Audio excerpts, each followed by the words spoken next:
Well. Guess who's come back? It's me. I know I technically streamed yesterday, but you know, it's a Dummy Nation day. The boys aren't in town for that one. I get it. I understand. But different today though, right? Today is like, hey buddy, let's get back into streaming. Oh my gosh. Have you missed Territorial? No. Being straightforward with you, I haven't missed the game for a long time, but I do love hanging out with the boys. And that's obviously what today is all about, is hanging out with the boys. Speaking of today, let's talk about Nightbot schedules. Yes? Okay,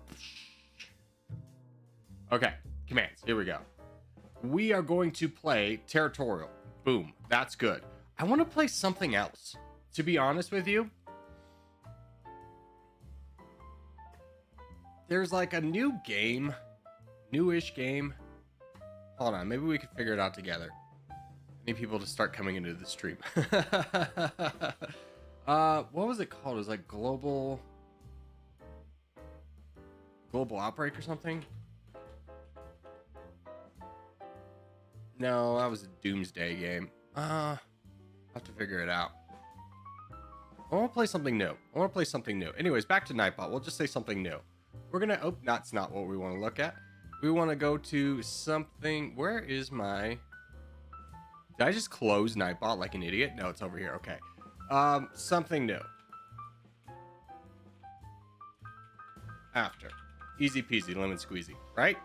Oh, you know what? The stream is private. How hilarious. For people watching the video back, I've been like sitting here so self-conscious because the stream's been private this whole time. Hey, we're live. Let's go. We did it. Oh my goodness. That's embarrassing. Well, anyways, we'll let that populate for a minute. I'll just quietly sit here by myself, drink some coffee immediately if someone joins. Yo, ZC Gamer, Maria, Blaine, DJ, Rojas. Hello. Dudes, it's been 3 minutes. You have just popped, this stream has just popped up for you. I have been so self-conscious about sitting here talking to myself with no one joining the stream for 3 minutes and being like, dang, dude, I fell off. The stream was private. We're back. Yeah, back from my road trip. Drove across America. God's country all the way, baby. Let's go. Let me show. I'll tell you about a little bit about the trip. Hold on. Let me get the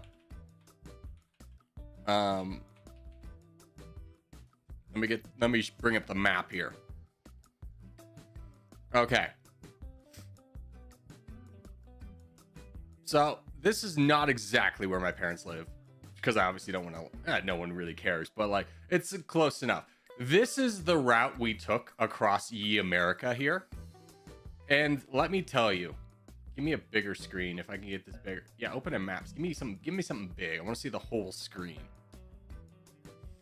Could have stopped me to see me in Illinois. Okay, here's the thing. We didn't think we were going to Illinois, and I won't ruin that for you, but we did end up going to Illinois. Okay, let's talk about this road trip, all right? So, plan is, Papa Bear is picking me up at 9 a.m. We are leaving at 9 a.m., hitting the road, getting as far as we can get. Ideally, we want to get somewhere in like Salt Lake City. We potentially Denver or like Colorado would be nice. Man picks me up at 9 a.m. sharp. He actually picks me up early. I'm supposed to be ready at 9 a.m. He picks me up at 8:40. Ready. It's like, all right, he's ready to rumble. I'll just throw my stuff quickly in a bag and get out there. I'm not bringing anything. The car is jam-packed with stuff. And I was like, oh man. Well, I get out in the car and first thing I see is my parents' dog Daisy. And I go, what the hell is she doing here? Wait a minute, this wasn't part of the deal. It's like, oh my, I don't know if you ever travel with the dog. It makes things a little bit more difficult.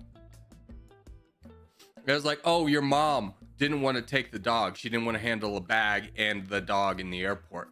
Because keep in mind, the entire reason for me being here is so that my two elderly 70-year-old parents do not have to make this drive alone. They would not have made it.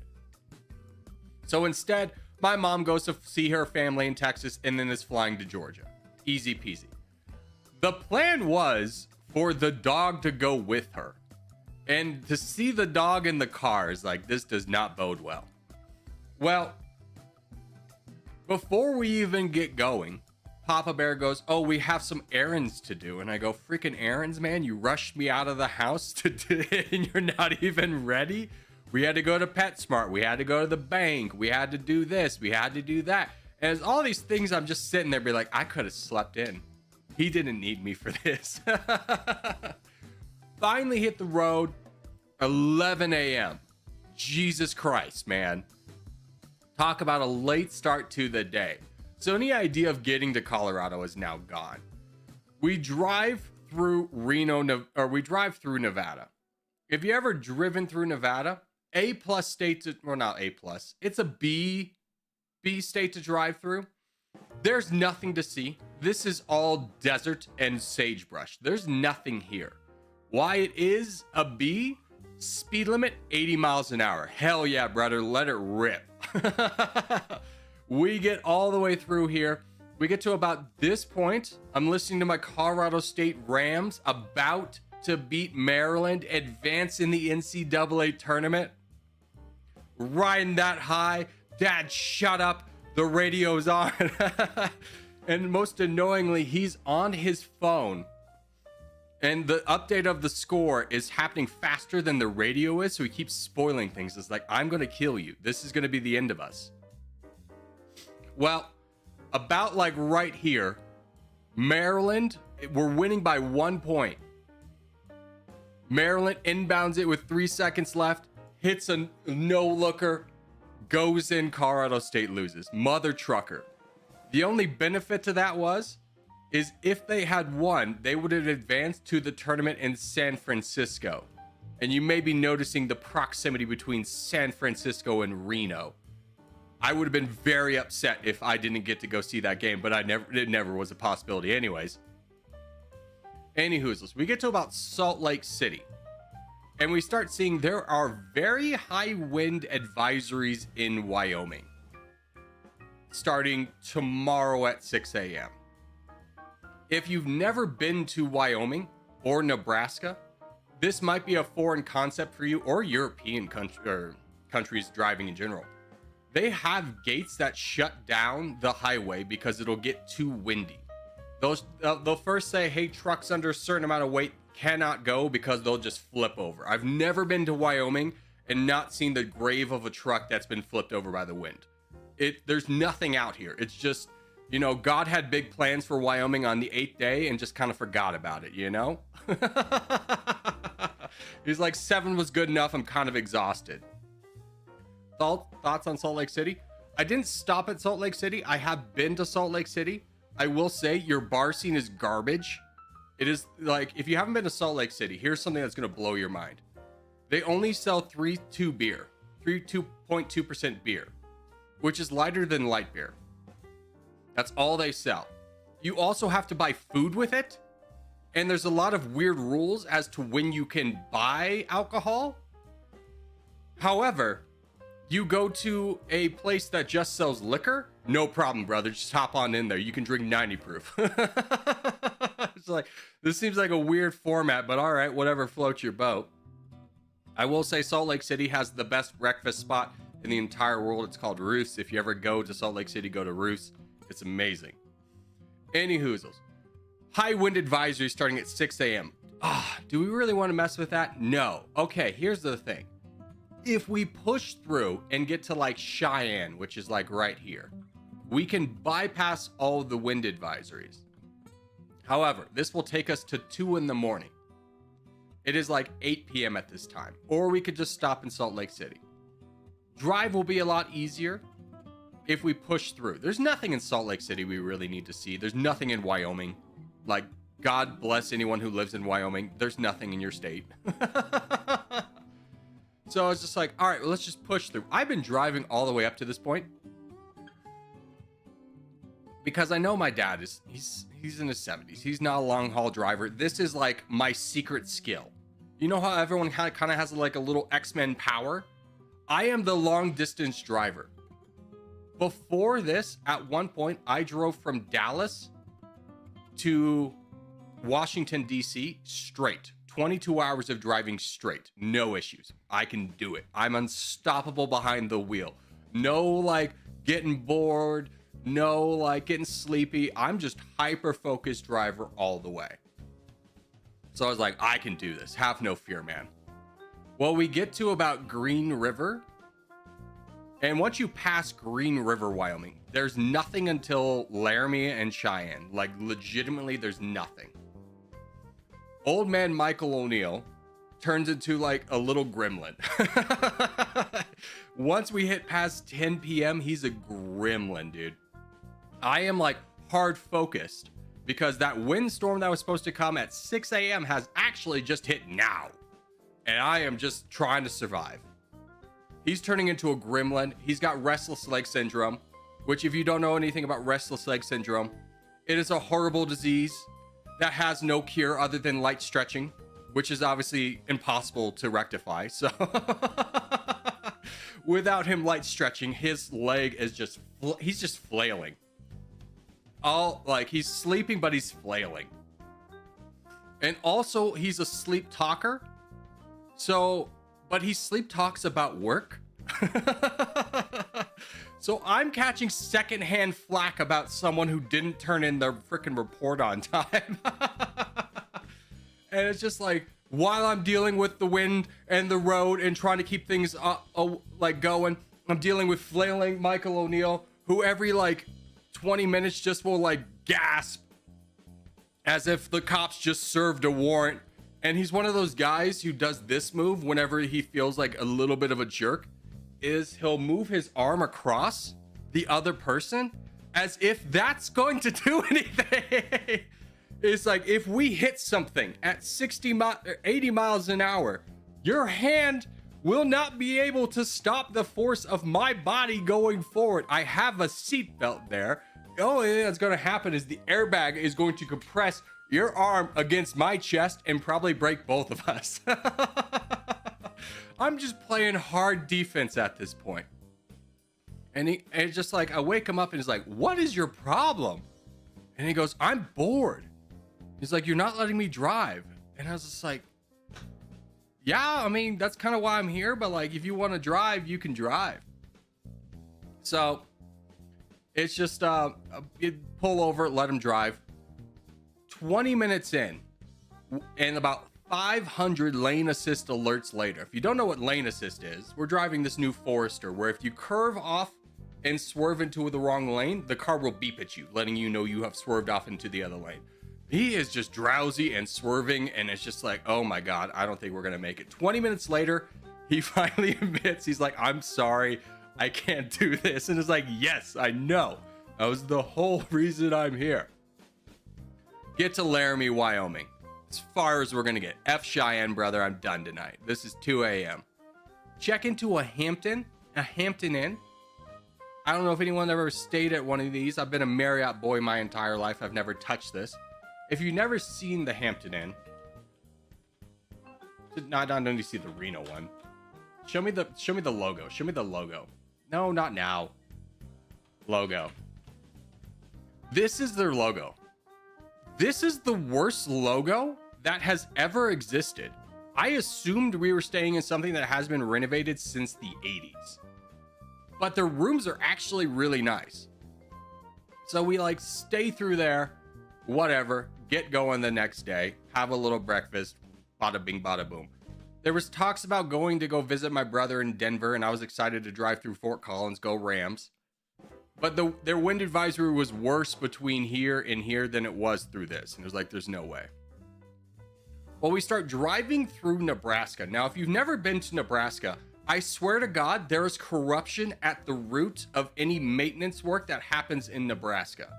Nebraska is a unique state where if they are doing any kind of construction work, they will have cones out for 20 miles. I swear the cone company is run by the mafia. There is no need for this amount of cones. Half the time, you'll be driving past 20 miles of cones and there won't even be any work. I swear, if there's any, Elon Musk, you want to find some like corruption? Look into the cone business of Nebraska. Something's happening there. Just absolutely atrocious drive, because every 20 miles you're slowed down by ridiculous cones and then trucks, obviously, because you're all in one lane. Oh my goodness, just horrible drive. Nebraska, fine, whatever. We finally come to like the first city in Nebraska, because Nebraska, you know, they say there's a woman behind any tree, but if you've ever been to Nebraska, you'll know there's no trees. We get to Lincoln, Nebraska, which is where the University of Nebraska is. And I was like, oh, okay. Driving into it, I was like, this is kind of the first little small town. And you realize it's a college town. I'm like, all right. We ask the person at the hotel is like, is there a good restaurant here? He recommends this place. I think it was Macy's or something. It's like, and their thing has like proudly been open since the 1970s. It's like, that wasn't that long ago, man. Like, don't try and be like Wells Fargo, like since 1883 or whatever. Well, they have this thing called a prime rib, and this is another rant. I have to go off on it. Gyro? That word, I swear to God, America has failed the rest of the world in its pronunciation of how do we pronounce the word gyro. And if you don't know what I'm talking about, it's gyro. It's a Greek dish. Some people call it gyros. Some people call it heroes. Some people call it gyros. There is no universal agreement in America of how to pronounce this word. I have shifted my pronunciation about 4 or 5 times living in different parts of America. Like, I don't even like calling it gyros. I've always called it a hero. So I order this prime rib gyro, and the lady looks at me like I'm an idiot. And I just go, listen, lady, I don't know what they call it here, okay? I'm just fed up immediately with this woman. Anyways, it was disgusting. No, Lincoln, Nebraska, you have no idea how to cook food. I was very disappointed.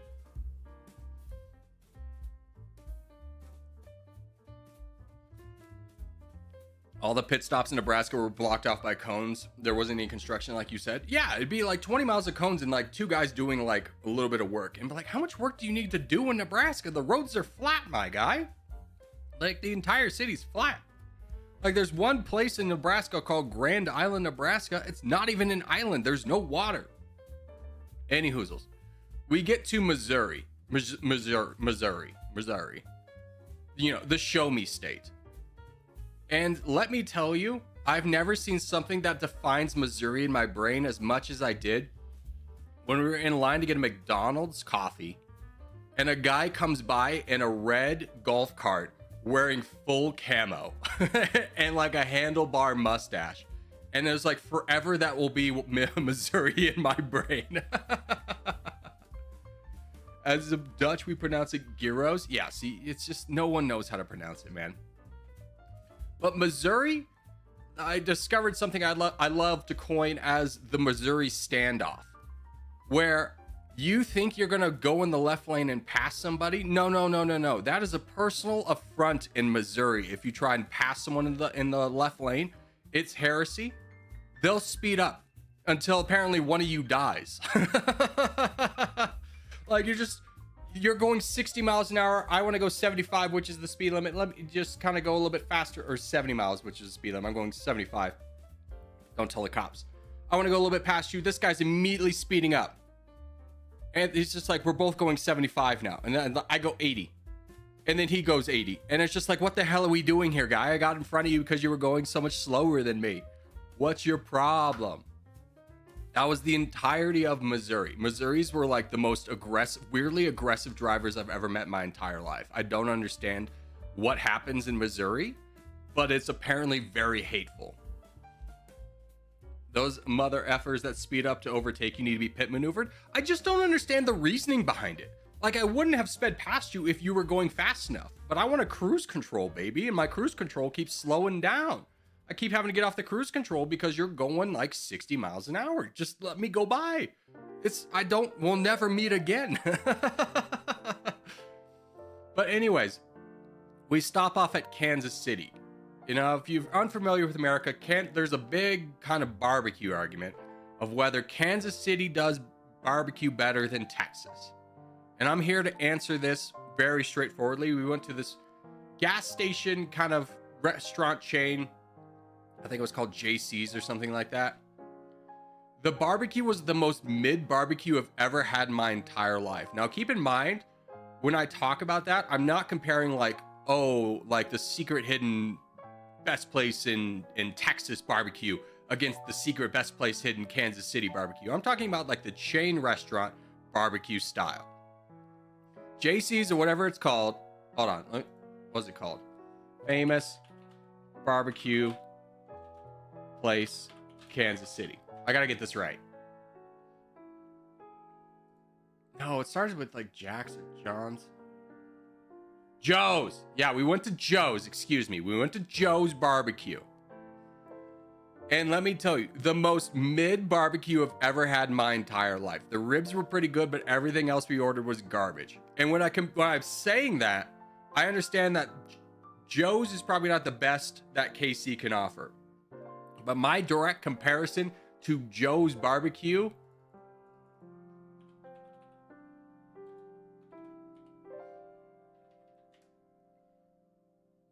is Rudy's. And Rudy's is also like a gas station place, but like the gas station quality of Rudy's is so much better. You can actually see them being cooked. The food is so much better at Rudy's. Like, unbelievable how much Kansas City's barking about their barbecue and it tasted like that. Disgusting. Get out of here. Never talk to me again.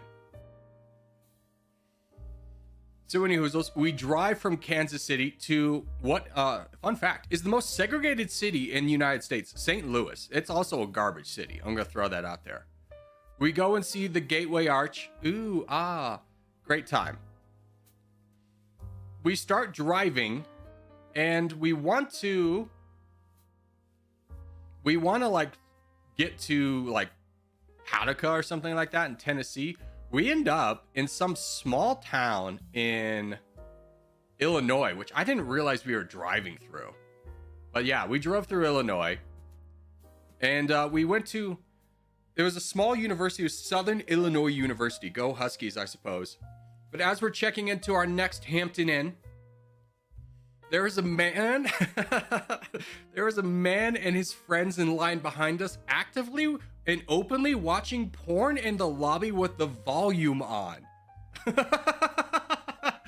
I was just like, all right, Illinois, stay classy, big guy. Like, what the hell? This place is weird AF.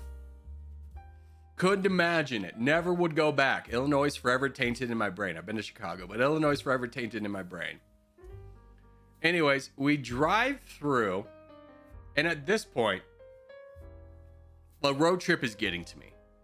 My father at this point has driven a total of 2 hours and 10 minutes. And you may be thinking, why not let him drive more?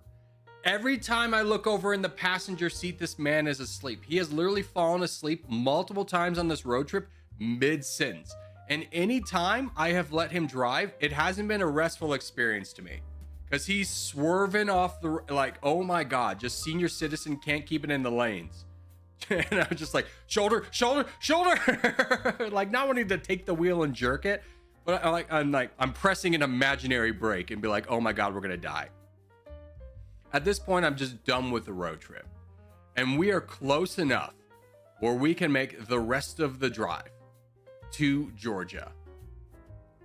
Boom. Let's do it. We go through Atlanta. Hell, I don't know why Atlanta's just like the worst city in the world. It's an affront to God. It's a city built with zero transportation in mind, public transportation. Just, you know what we're going to need? We're going to need another lane. That's all they ever thought about. Just build another lane on the highway. That'll take care of all the problems. And surprise, it doesn't. We start driving through Georgia, and my GPS actually didn't take me through Savannah. There was an accident there. It took me through Baxley. It took me off on this road. And let me tell you something. This part of America does not belong to the humans. It belongs to the deer. I have never seen as many deer on the road in my entire life as I did at 9 p.m. near Baxley, Georgia. In my entire life, I've probably seen 20 herds of deer near the side of the road. I saw legitimately 30 herds of deer on the side of the road in this small stretch. of road. It was unbelievable how many deer there were. And it was just like, Georgia's a red state. Don't you guys like guns? What the hell's happening here? What? Do they not hunt or something? There are so many deer. And if you don't know, driving next to deer is always a scary thing because they see the headlights. Headlights will blind the deer. They'll panic and then run in a direction. Half the time, it's either I'm going to run in front of your car, or half the time it's going to run away from the car. They're blind. They have no idea which way they're running. I see at least 5 on my way to work every day. You must live in Georgia, where apparently deer are sacred and they will never hunt them. But we get into freaking Brunswick at like midnight.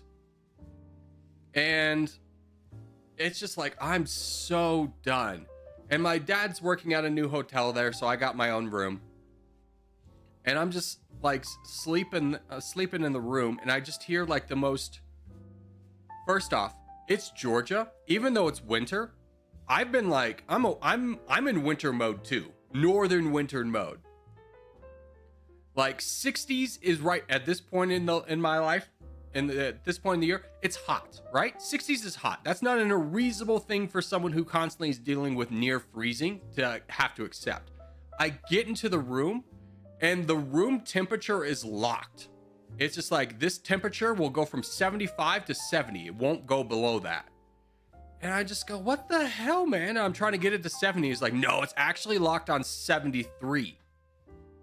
And it's just like the most miserable experience. Just be like, I am dying out in here. Like, why would you ever, as a hotel, lock your temperature to not go into the 60s? I was dying. I thought you were a Florida man.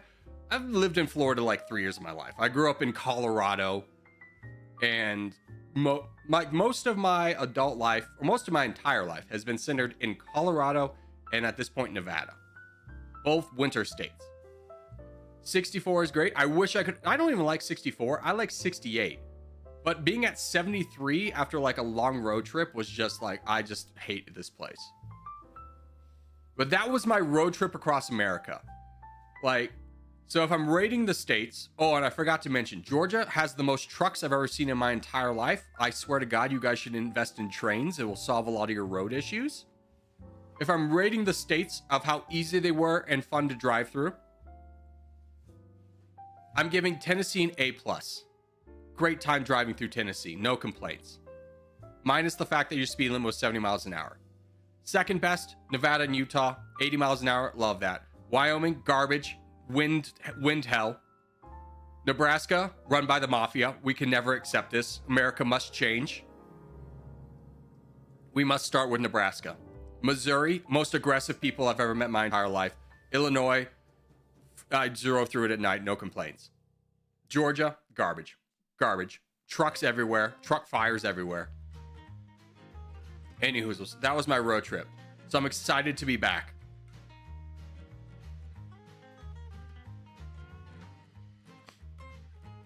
And the staff did nothing? Oh, at the hotel? No. I mean, the staff guy kept looking up and being like, are you serious? But it's just like one of those things. It's like, homie, the guy's getting paid like $12 an hour. I don't know if you ever worked at a place for $12 an hour, but you quickly learn there's a lot of things that you go, that's not my issue. I ain't gonna do that, man.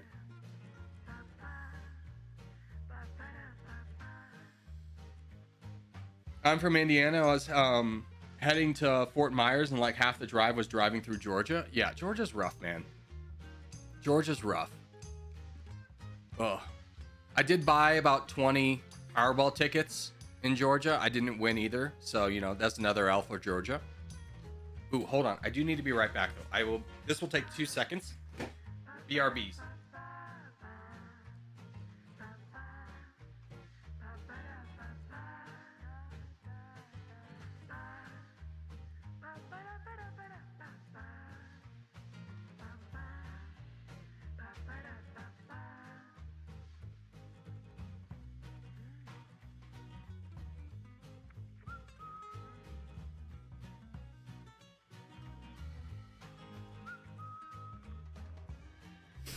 No, not the chair. Here I am. Here I am. Oh, I do want to mention one thing though. On one of my flights back, I got stuck in the middle, and I'm a big guy, like 6'2.5" to 6'3". I haven't actually got an accurate measurement on myself, but I'm somewhere in between that range. I am stuck next to a giant of 7 foot, and there's legitimately no way that our two shoulders can share a space. Like there's no going forward, there's no going back. We're just in hell the entire flight. I felt so bad for him and for me. It was rough. But anyways, let's start playing Territorial. I've been yapping for about 30 minutes. Let's play TT.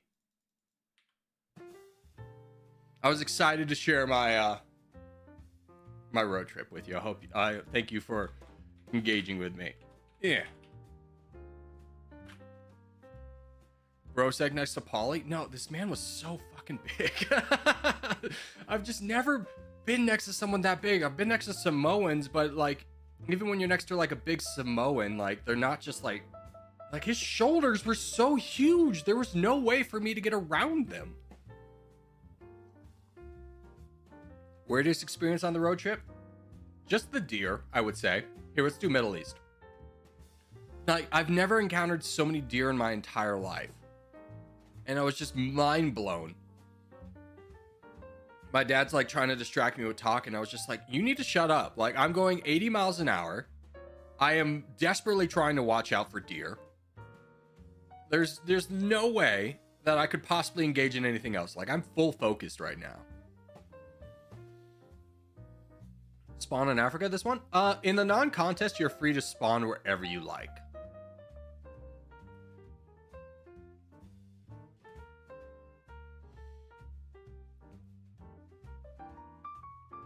Bro was slowly increasing his height every stream. No. In fact, I decreased it because I was initially telling everyone I was 6'4". That was the last time I was measured at a doctor's office. And people were like, you're not 6'4". And I was just like, you know, the last person to measure me was like a short woman. So her depth perception could definitely be off. So I like measured myself. And it was somewhere between like 6'2" and 6'2.5" and 6'3". It's kind of hard to measure yourself in case you were curious as well. So that, well, I would say is a more accurate measurement of myself. So I've decreased how tall I say I am. I've gone in the opposite way. I've humbled myself. I've been humbled, and I will admit I was wrong. But I've always been gaslit by other men telling me there's no way. Like when I used to tell people I was 6'2", they would always gaslight me, and they go, there's no way you're 6'2". Because I'm 6'2", and he'd be like 3 inches shorter than me, and we go, oh, okay, then I guess I'm 6'4". Like that made sense to me because I've been gaslit for so long. But the real thing is they're 5'11", and they're lying to everybody. And I believe them.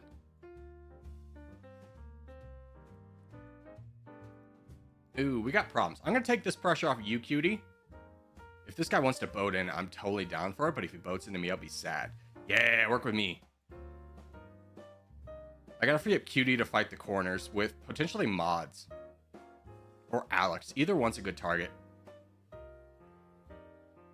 No. Cutie. You either fight this guy, fight that guy, fight that guy. He's charging Cat God, I got this guy.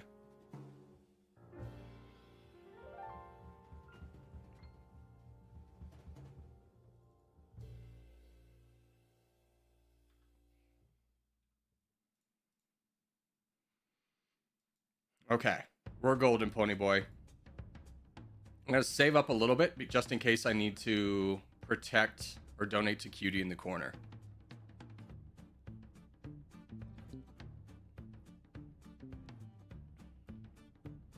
A man's measurements or a woman's measurements? A man will always lie. I've learned this. Men around 6 foot, but not quite 6 foot, they will 100% lie to you every single time. And they will tell you that they're 6 foot. I learned this lesson later in life.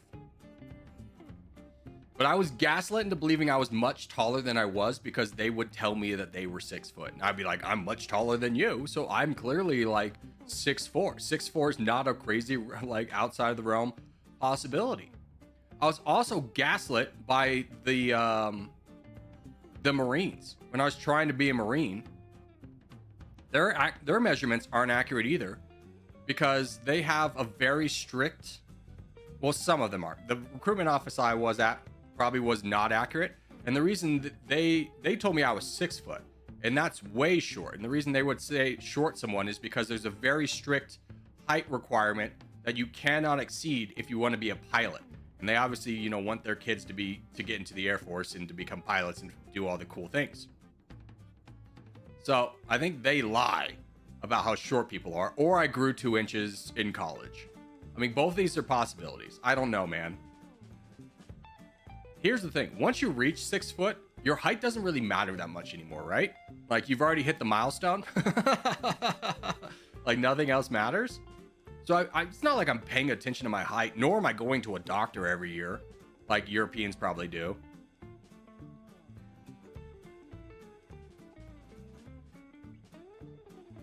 And when I do go to a doctor, I always face the same problem. What's the same problem? A short woman trying to measure me. She has her eye line, you know, she's like 4'11". She can't see up there.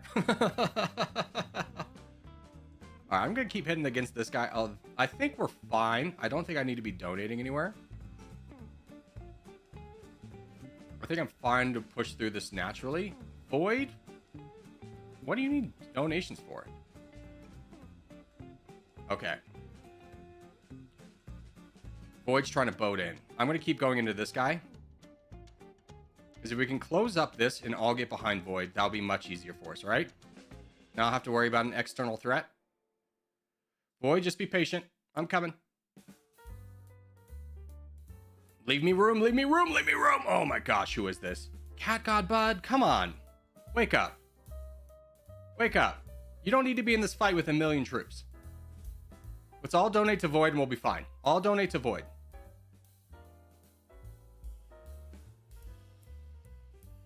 Void, you need to be patient. You need to be patient.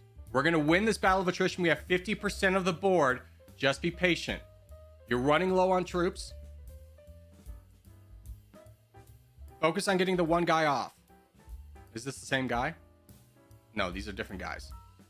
No, it's the same guy. Just be patient. Everyone in back lines, make sure you're donating up to red interest.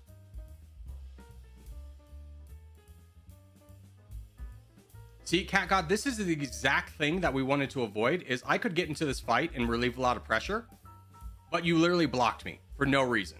Don't ever do a move like this. If you have this kind of a border, you don't want that.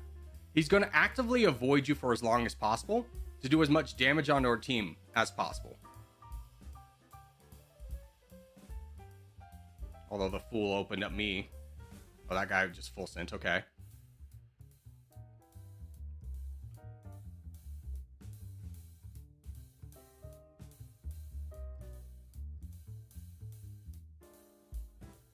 Bud, you have got to charge or donate. Do something. Not the small guy. Not the small guy. Help our crown out.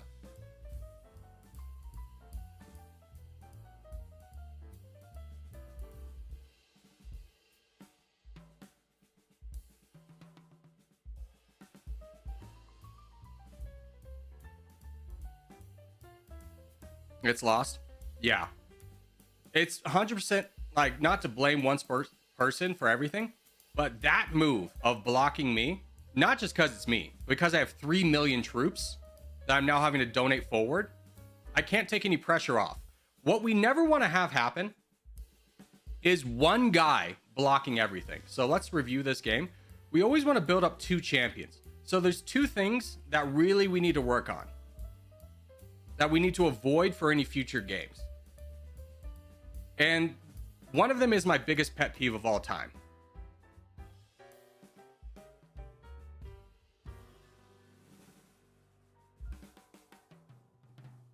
All right. Is this move here. Void, you are way below your red interest. You are over attacking. You are panicking in this moment. You need to be at your red interest, attacking once a cycle. You blew through way too many troops, and you're also trying to block off everyone over here. We always want to build up 2 champions. So if we're looking at the board naturally, who would be our second champion to build up? If we build up Void, we want to build up somebody else. because we never want to have the entirety of the board all able to attack one person, because if that one person fails, we can't gain ground anywhere else, right? That one person is me. I have the most troops of anyone over here, right? I am second biggest on the board. So we have Void over here boating into this. Why are we boating into this? Fight this guy. Fight this guy. We don't need to be taking on two players at once. Just fight this guy first. And if I didn't get cut off here, I could definitely slow down this guy for quite some time. Me and Cat God and Raz could have all three handled this guy. This guy would have been out of the equation. We would have had one of the biggest players out of the game. The bigger threat is the Crown, who is right here, who we are not attacking because we're trying to boat. Don't boat when you have someone to attack directly in front of you. Never boat unless you have someone directly in front of you to attack. And don't cut off other players to try and get donations and sneak. That is my biggest thing. Don't cut off someone bigger than you because you want to get the glory. Don't let that happen. Very easy.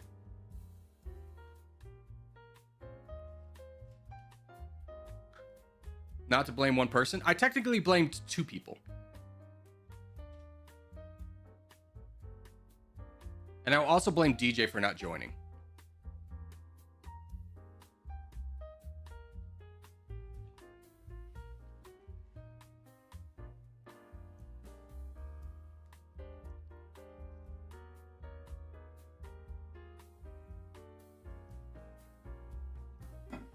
All right, for those not in the contest, let's do Europe.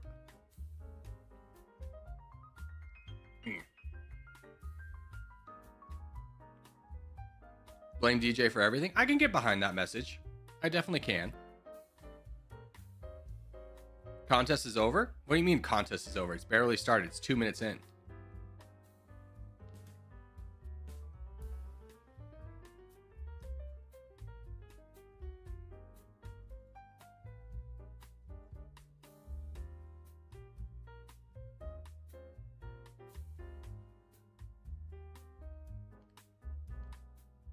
Hey, we got a good push on Russia, though. No one's even contesting this. This is looking good. Is contest over in a good way, though? As in, like, oh my gosh, we've already won it?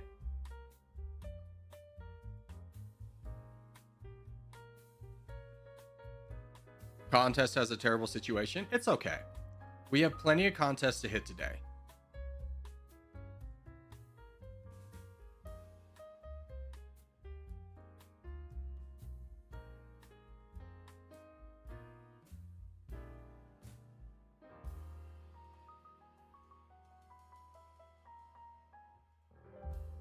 Yeah.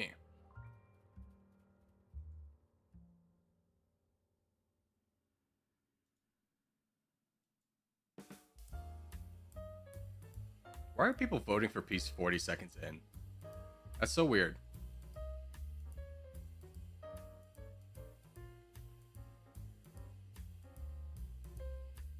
Take away that one thing the guy can get. Now he's just fully stuck. He can attack me as much as he wants. It's not going to do anything. I should be attacking for less than this much, though.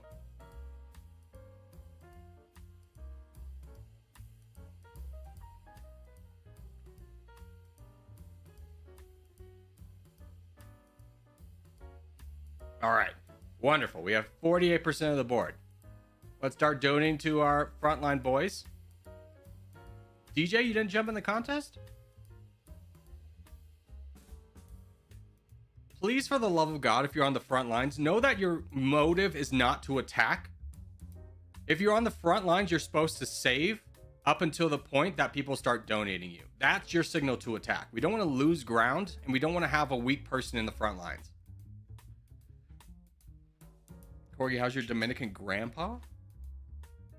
I don't have I'm not Dominican at all. I don't know where you got Dominican from the last name O'Neill. that ain't me, Chief.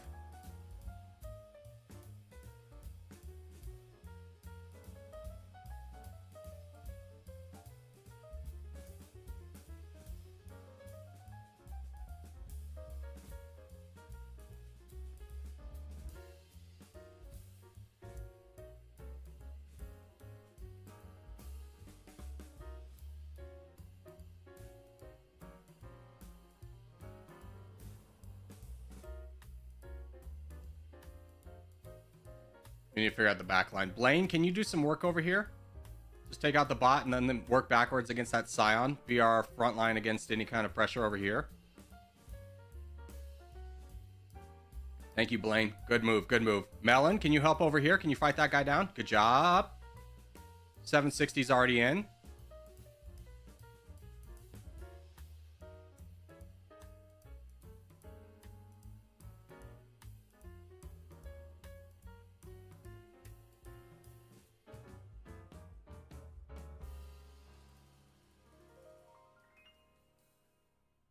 Void, Bud, you have got to take out the people in front of you. You have got to take out the people in front of you. You cannot leave our back lines open like this. You have got to take out the people in front of you. Do not skip players. Fight, even if it's free land. You'll get more troops when more people are ready to able to donate to you because you've made sure everyone else is safe. It's the most important job of the crown or of the team champion is making sure the back lines are safe first. Then you start pushing it over here. We lost in contest? That's fine. We'll win every other one. The domination playthrough where you played as Dominica? Oh, yeah. I forgot about that one. That was Dominica, though. That wasn't Dominica. Oh, I just read it wrong. Yeah, Dominica.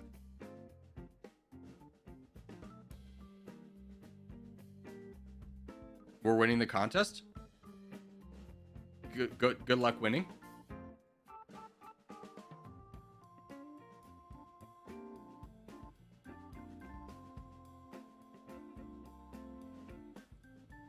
I want to try and figure out while we're doing this. There's a game I kind of wanted to try out.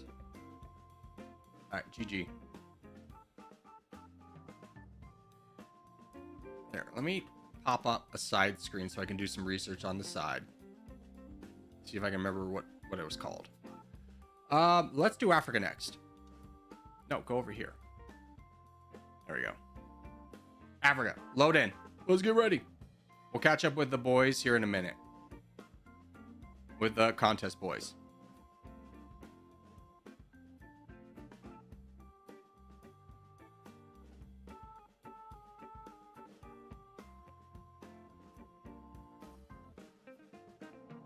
Yeah. Ah, frick. Scion hell.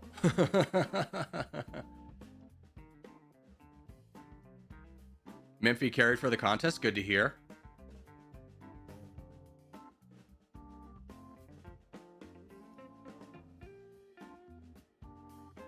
See if we can break up any kind of power base they get down here.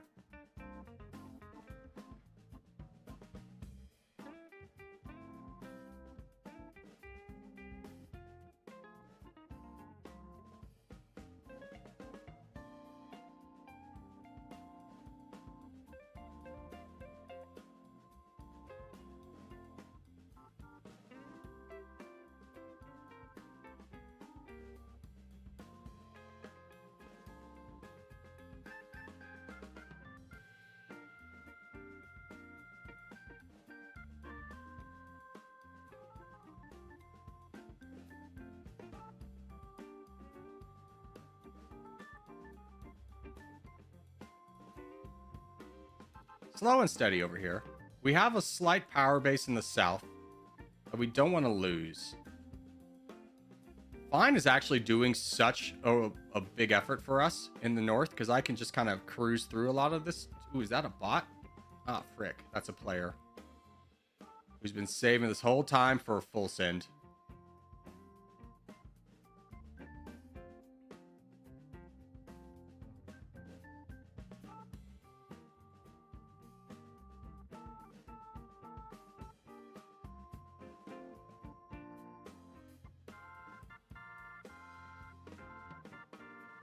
Okay, I need to help over here. Yeah, I see it. I see it.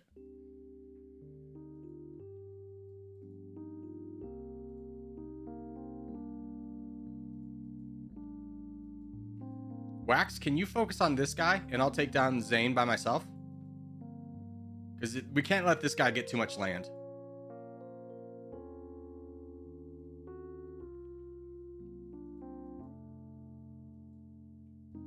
How are we doing? I mean, controlling most everything. The problem is we don't have, even though we have 74%, we don't actually have a ton of people that are not on the front lines or frontline adjacent.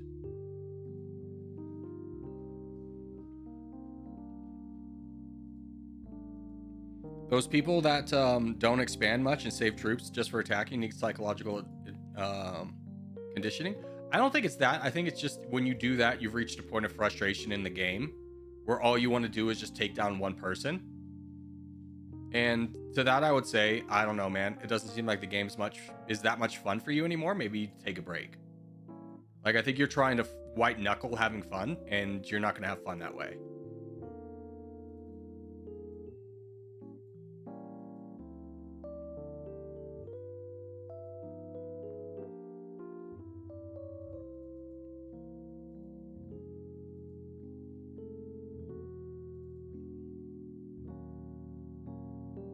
That would be and the only reason I say that is like I'm trying to examine or use myself in like a thought experiment of like how could I get to that point, and that would be the only rationale I could achieve.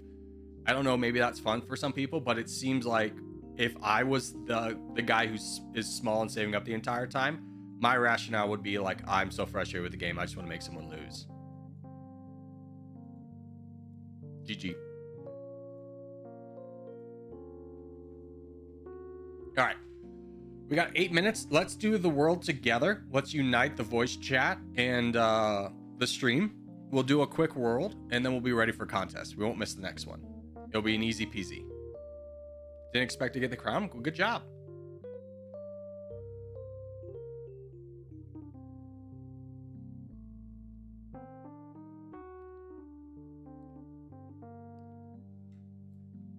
Hi, it's been a while. What's up, Rock? How are you? What's it been, like a month? Month two?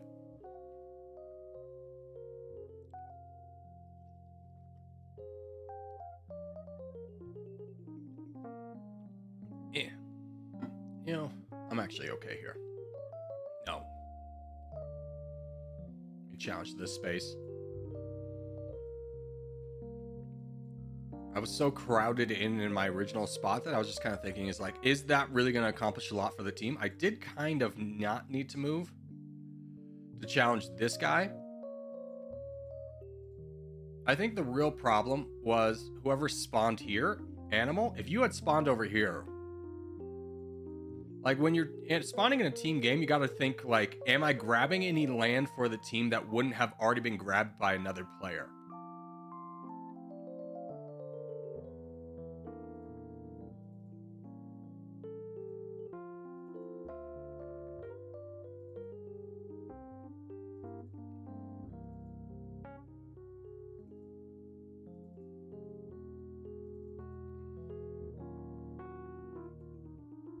Who's the bigger threat?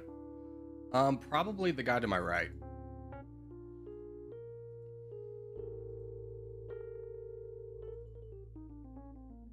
Let's go. Good, they were able to finish that guy over there. Good job, Wax and Swordland. Brandon and Ironclad should have enough to finish over there. This is a bit of a problem. Can we get everybody to work on this together?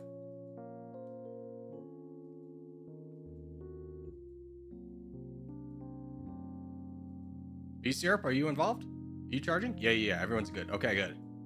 We need to build up a player in Europe and Africa. See, this kind of position is really rough because we need to take out all these players, but if we build up one of these guys, they don't get quite as big. Let's try and build up player 315 in Europe. Let's see what you can do. And let's build up books in Africa. Try and split your donations between those two. Books, make sure you're not over attacking. This is going to be a long slog.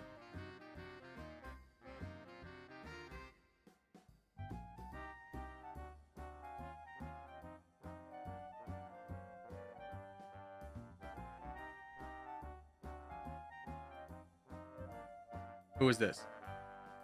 Bud? No. You need to focus on like the big guy. You got to understand that this is like a house of dominoes right here. You cutting off players is not the answer. Please don't cut off players, especially when we call them out as being like the guy. We don't want to be in a position to rescue. Like, you understand, if you have 2 big players around you, this is not an opportunity to go grab free land. We're trying to build someone up over here. We're trying to relieve pressure in Africa, and we're not by building up someone in Europe. Now, I granted the guy who we built up in Europe is not very aggressive, but at the same time, he's not going to learn how to be the crown if we don't ever give him a chance. Like, buddy, you have got 2 bigger targets. Please get out of Europe. Do we all remember the last game, the Middle East game, where we have 1 big guy in the middle? We don't want that. Dag, why are we voting in Europe when you've got a big guy right in front of you? Let's again try and diversify, not consolidate, not diversify. Consolidate our positions into strong players. We don't want to have a 6-player open front, right? We want 2 players. We want 2 players. Fight the people in your region before you go fight another region. Easy taking off South America? Yeah, that's fine. That's fine to do. But what we like to do is have 1 player in Africa, 1 player in Europe. We don't want to have 6-player fronts, because if we face a big team in a contest, that's not going to fly. Consolidate our positions, guys.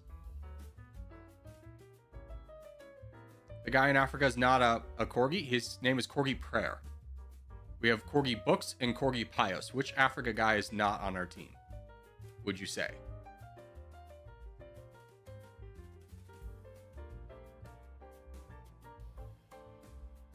DJ, what are you doing? Are you pushing up?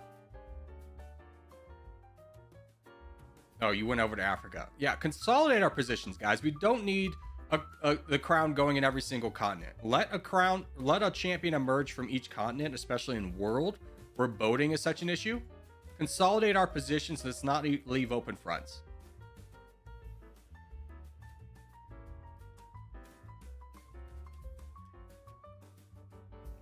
Always cut off DJ though? True, yeah. DJ's free to cut off.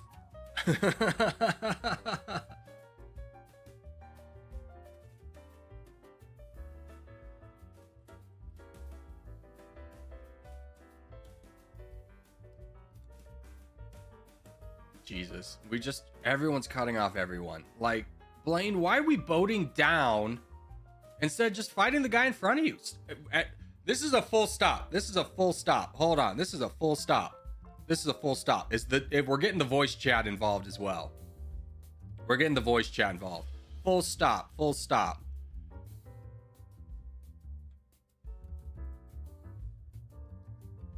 I'm hopping in the voice chat here.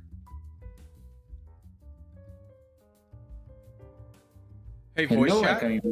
How are you guys? Hello, Corgi. Hey, just for when we're kind of playing as a stream, I feel like our strategy is diversifying too much. So this is for voice chat, and this is also for stream. Hello, Corgi. Thank you. Hello. If we could all try and avoid boating as much as possible. We're all boating in different places and cutting each other off. Let's all just try and fight the person in front of us. It makes it a lot easier when we have this many players to be able to build up a person where we need it to be. Like the world, that one, we had like 7 different open fronts at all times. Like, let's try and consolidate down a little bit. If you're in North America, fight North America. If you're in Africa, fight Africa. If you're in Europe, fight Europe. Let's not try and be everywhere all at once. I understand for when we're not streaming, that's a perfectly viable strategy. And I'm not saying it's just you guys. I'm also talking to chat. Let's just be a little bit more strategic in how we're attacking, so that when we get into the contest right now, that we're not over attacking everywhere. Okay. Thanks, guys.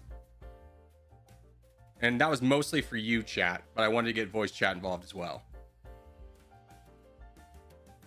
All right, so we start northern Russia. Modern day Russia borders is where we want to be.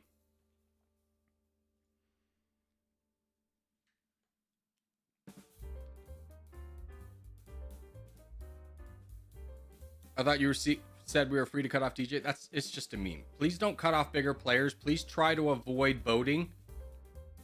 Don't even think about boating if you have less than 1 million. Straight up. You should not ever be boating if you're less than 1 million. If you get on the backlines players, accept your role as a pivotal one where we need your donations. We need you to get up to red interest and donate once at 11% and then get back there. Let's all work together. We're getting a little sloppy. I had over 1 million. Yeah, but you also had people to fight right next to you. So don't boat if you have someone to fight right next to you. Let's stop avoiding the challenge and start taking it head on. Our strength is in numbers, but we get weak because the numbers become very weak if we get separated or if we open up. Wow, that was like 6 stream snipers all at the last second.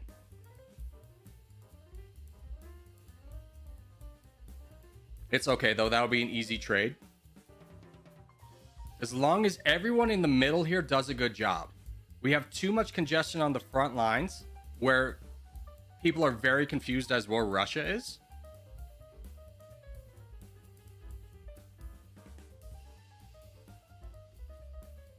Remember, if you're on the back lines, aka you outnumber an enemy player, make sure you're attacking. Everyone's doing a good job of that.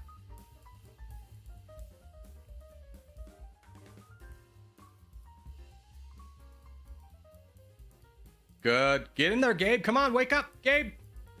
Gabe, grab the land. It doesn't really matter because both those guys full sent.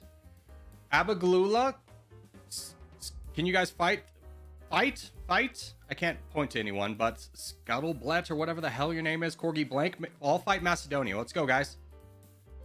You outnumber this guy like 6-1. Fight him. Charge. Don't worry about donating yet. We still have to get through the back lines. Ironclad, go.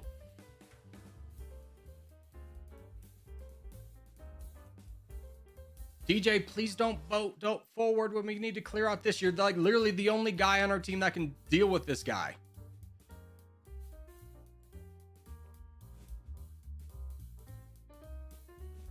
What is going on here, guys? Why are we not fighting this one guy? Why are we letting him build up? Cogs left.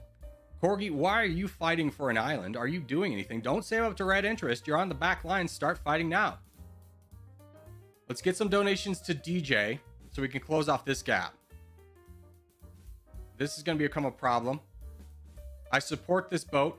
Let's get donations to DJ in the north in Scandinavia and Azrael in Turkish area, north of Turkey. He just boated in. We're going to have to fix this problem right here.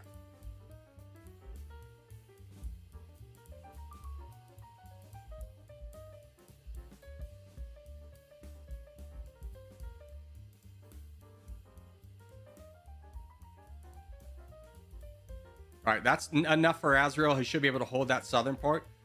Is Aziz able to boat in? Yeah, let's start building up our champion, Aziz. Let's split donations between Aziz and DJ in the north. Let's try and build up 2 guys. There's no real blue threat happening here. Let's try and really heavily build up Greenland, bud. Why are we boating? Did we not just go over the rule? If you don't have 1 million, get out of the way? You're in the way. You're blocking our crown. We need to stop blocking our crown. All right, all hands on deck. Everyone donate DJ. All hands on deck. Everyone donate DJ.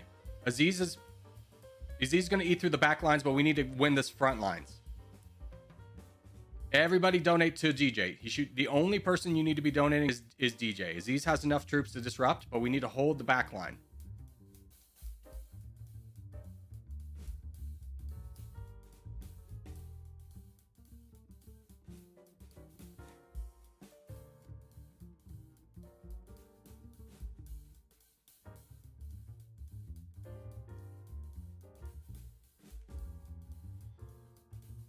Boo Aziz gets crown. He has the voice chat donating to him, and he's doing what we need him to do. DJ's fighting over here, which is all we needed to do was hold.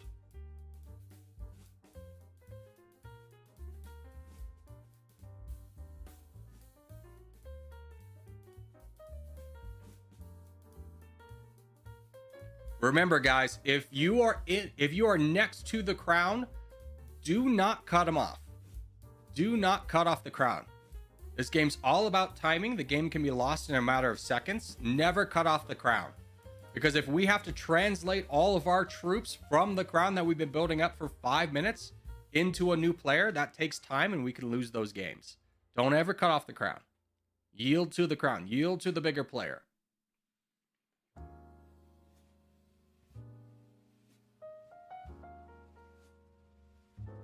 Good job. Good job. A little bit chaotic, but it's fine.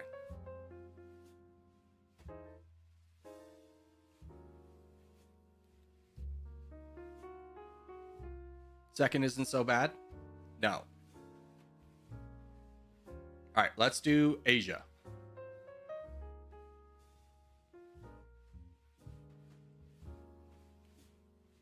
Aziz crown forever? No. I mean, if anything, Aziz, while a good player, picks riskier spots, so he's not always the guy we donate to.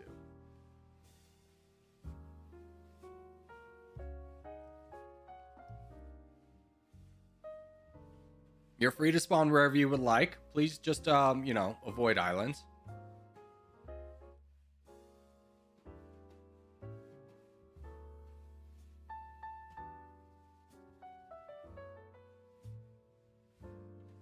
Is the stream laggy? It shouldn't be. We have excellent connection. I haven't experienced any lag on my end. I have so many windows open. Yeah, it might be your computer dying. Oh, frick. Did I random spawn an island? No. I wasn't paying attention. I'm very sorry, God. I've slightly hindered your spot. Here, let me see if I can boat over and get out of your way.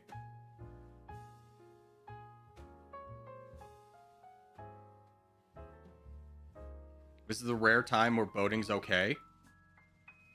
And it's really just to make sure I'm not cutting off God. Only because I random spawned though, so it's not exactly okay. I've made a mistake.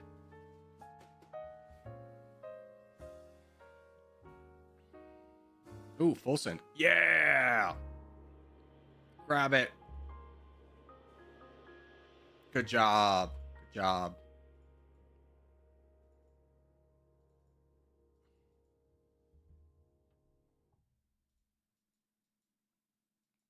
I would love for this guy to go a little bit farther up north so I can get help with probability. Yeah, let's go, me and you.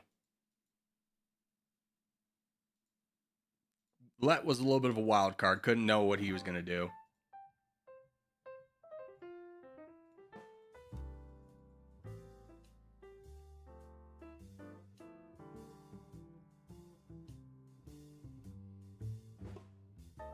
Let's see if we can get our boys involved. Our randos. Oh, mods.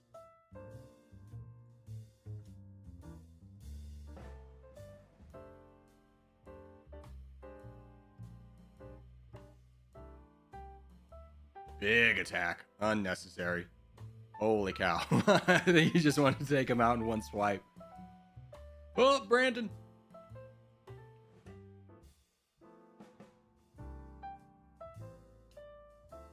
Save Brandon. Is anyone else in trouble? Fine is a little bit in trouble. These guys can handle. Oh my god, Brandon. No. Brandon letting the bigger player go by. What a legend.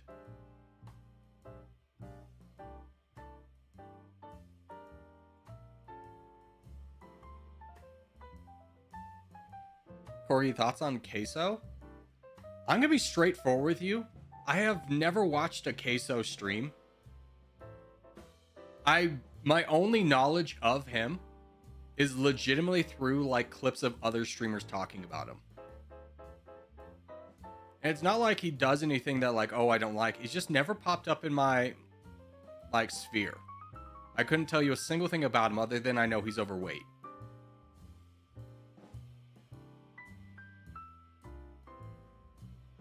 I think he's funny. People say I think he's funny. I've heard him mentioned in Tim the Tatman channel before. I've only ever watched clips. Yeah, clips have never made it to my watch feed. His clips have never made it to my watch feed.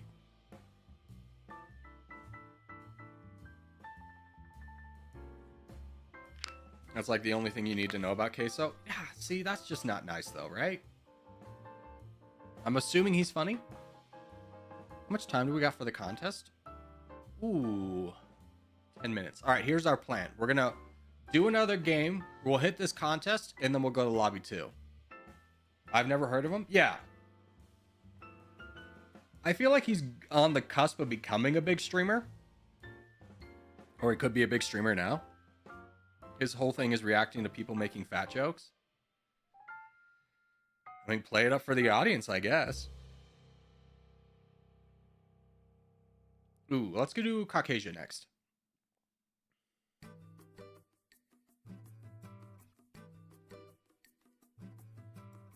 He's already a big streamer? Okay, I get it. Ha ha ha. Ha ha ha ha ha ha ha. Alright, let's jump into Caucasia.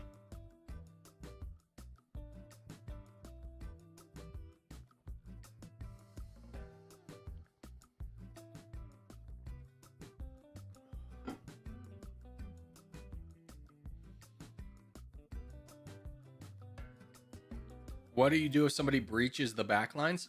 If someone breaches the backlines, like pushes through, your biggest priority is fighting that man.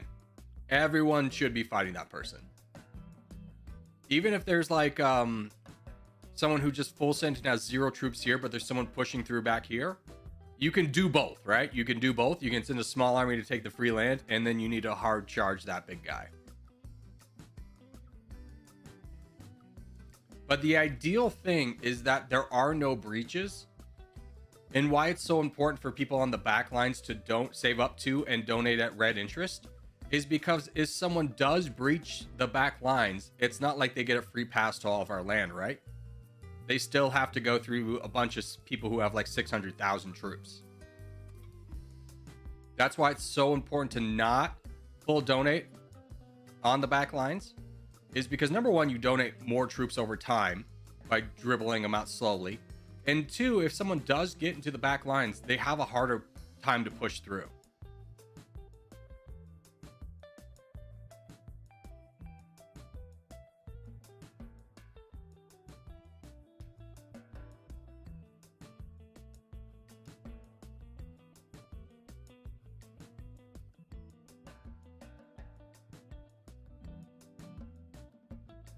Ando, fight this man. Fight him. Charge. Yeah. 10%, 10%. Don't attack too heavy. There's no rush to get him down, right? There's no rush.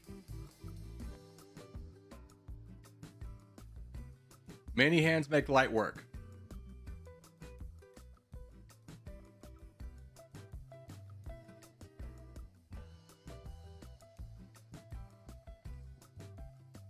Good, that's under control. Full send, nice. Nice established backlines over here. We've got this pretty controlled. We have control over just about every part of the map.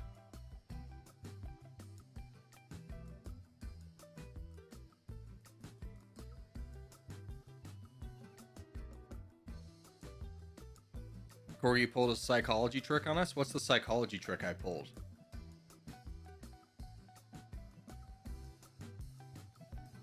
I don't think it can be counted as a trick if the person who's allegedly tricking you doesn't know what the trick is. I mean, now you can pull one.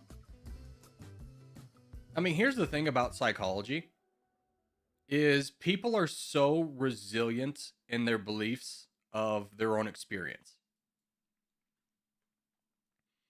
And what I mean by that is, like, you know, have you ever heard the term reverse psychology? Is people will dig into the beliefs they hold, which is why reverse psychology works so well. Even so much that if you can prey on someone's like mind, Inception is a real idea. This is a real thing. Inception, if you ever seen the movie Inception, the idea is that you plant a thought in someone's brain and it becomes real in their own mind. And this is a true thing that can happen. So to give you an idea, there was an experiment run where they would take people who were screened to have never been lost in a mall. They would talk to their families and make sure they were never lost in a mall. And then they would talk to them and go, hey, tell us about that time you were lost in a mall. Obviously, these people had never actually been lost in a mall. But they go, no, we talked to your parents. They told us about that time you were lost in a mall. And they would give like generic details. You hid under a coat rack or something like that. And with that like belief and preying out upon a time when your memory's not as solid because it happened so long ago, people would believe it. And they go, haha, we can, Inception's a real thing. And then they would kind of debrief them and go, okay, so this was part of the experiment. You were never lost in a mall. But people had latched onto that idea and had believed it to be so true that even when the experimenters told them that they had just been lied to, they then refused to believe that these people who had never actually been lost in a mall had such a strong ironclad belief that they had been lost in a mall that even when the researchers told them that never happened, they refused to believe it. So it's basically gaslighting. Okay, gaslighting's not a psychology term. The term gaslighting literally comes from a movie called Gaslight, where the premise of the movie is the man is wanting to like divorce his wife. And this is in the olden days where you can't just divorce someone because you don't like them. So he's trying to get her institutionalized and make her believe she's crazy, that every time she turns off the gaslight, he would come in and turn it back on. That's where gaslighting comes from. All right, we have 3 minutes for contest. Let's hold for those 3 minutes. Let's do a travel.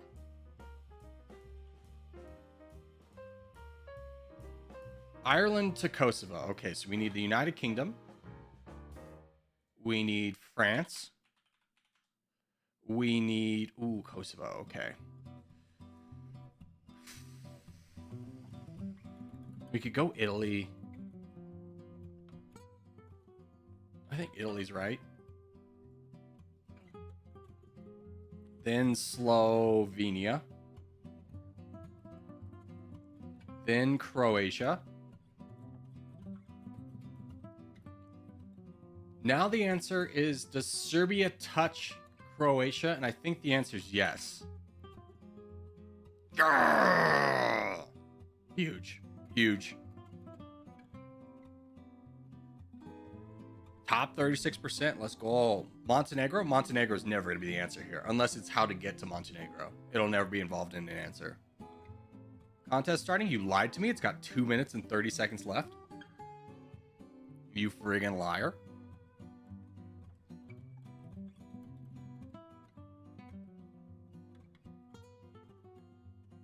Italy I like. Why do you like Italy? Oh, it's because of the meme. I get it. I'm there for you. The everlasting Discord meme of we are all Italians.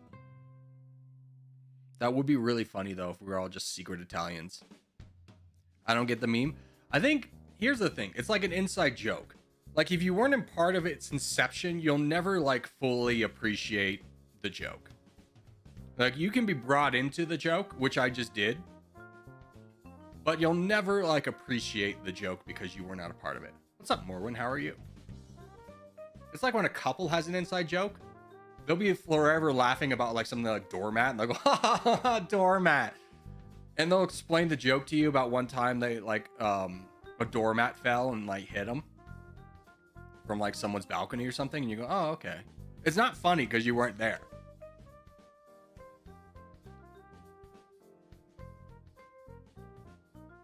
Corgi, have you heard of Chrono Photo? It's a funny game where you guess what time a picture was taken. Oh, so it's like a when taken, but the timing of it? No, I have not heard of it. All right, contest is North America. So for this one, we spawn Alaska, Northern Canada. We do not need to grab the South. There are multiple teams. We just want to grab a small section of the map fast. Don't worry about the islands. Don't worry about Quebec. Just Northern Canada and Alaska. What was your longest game? I think it was 40 minutes. There's a video out there and it's recorded. It was 40 minutes.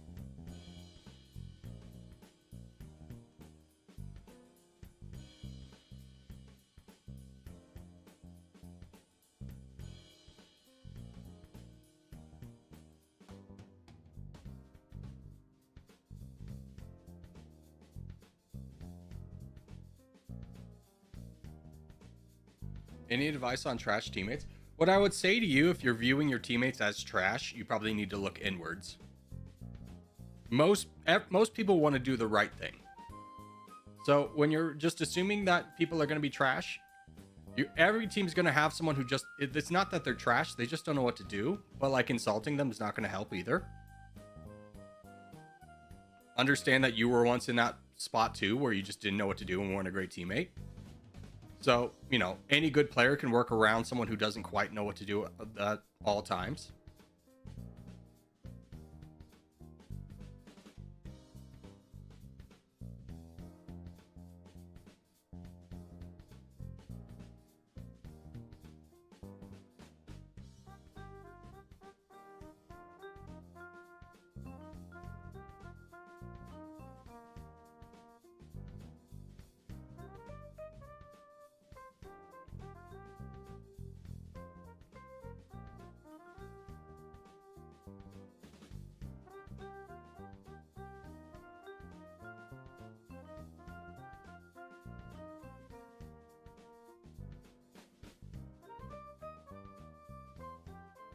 Try and save land for Azrael, though I don't know how much range she can have. Yeah, you grab that.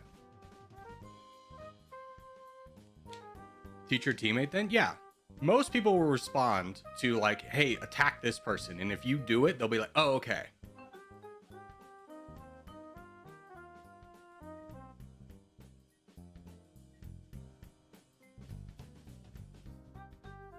How are we doing? Pretty well. Let's just close up this gap.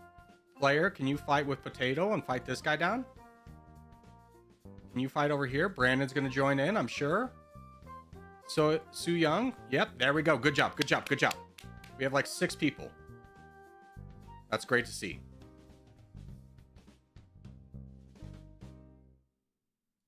Now we just close up these last gaps, and then let's donate to Void over here, and then let's get LOL built up. Is there any threat back here? There kind of is. I think it's fine. I think we can LOL. Let's see if you can get a push.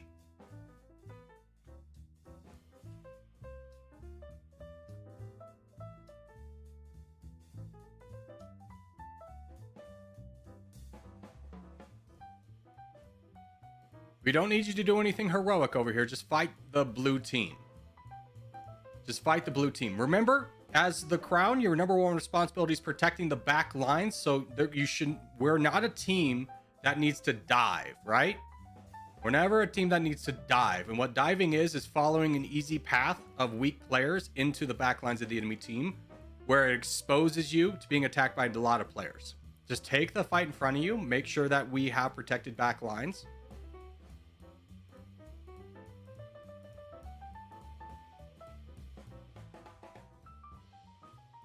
How do you tell someone to attack a specific person? You right click or you left click. You hit this yellow icon and then you left click on the person you want, and there's a target approaching. So you'd be like, fight that guy.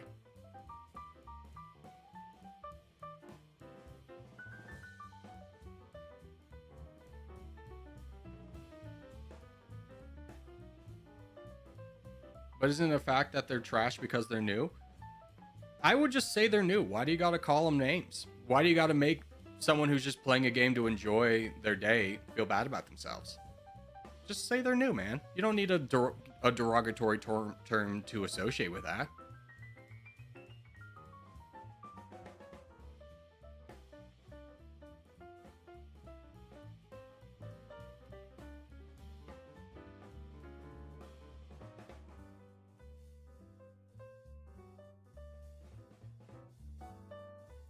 Ask your team to not play as black for the next game. That's not a choice that's assigned to us.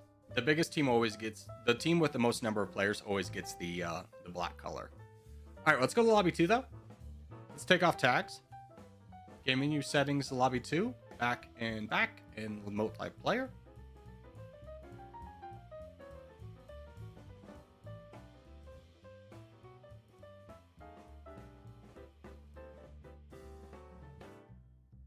When I was new, I didn't know how I always died. Like 2 minutes in, I just spammed attack. Yeah, that's a mistake I think everybody who's new at the game does.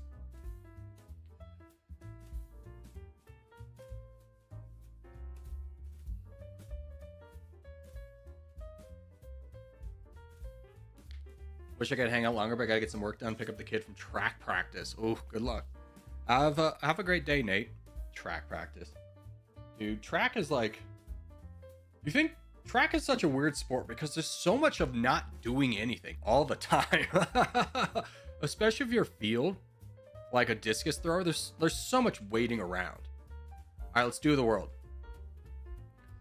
When I was in discus in the shot put, there was like 20 people, but there's only like 2 discuses. So you're like constantly waiting for your turn to do something. And it's like 90 minutes of like doing nothing and 10 minutes of throwing the discus.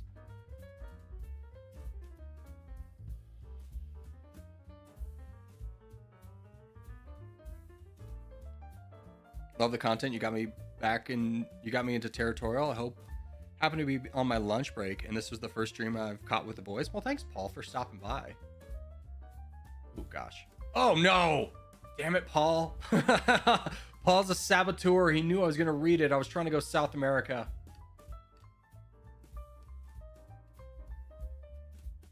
I need to not read chat in the picking phase. I always think I have more time than I do.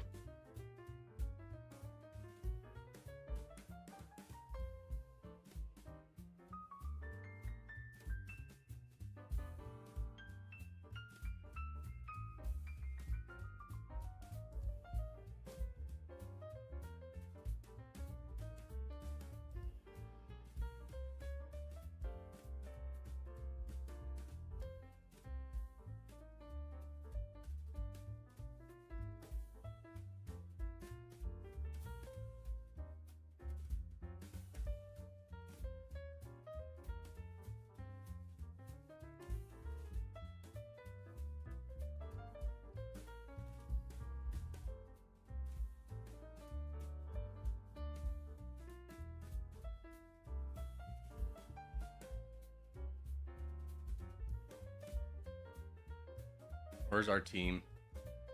Cornbread? Yeah, you've got the best chance. Unfortunately, you're kind of blocked by our own bots.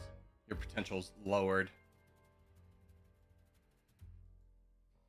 Yeah, nothing I can do. I can't get involved in that one. Even though I'm next, he's just not strong enough. Red team's got an interesting position over here. Blue team's pretty solid in Africa. Green's good positioned over here. Yellow, we're just scattered to the wind.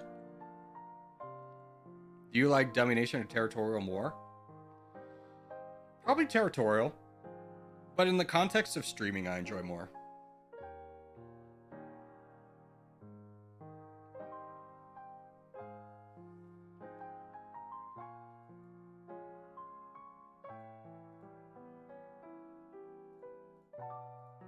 I'm in.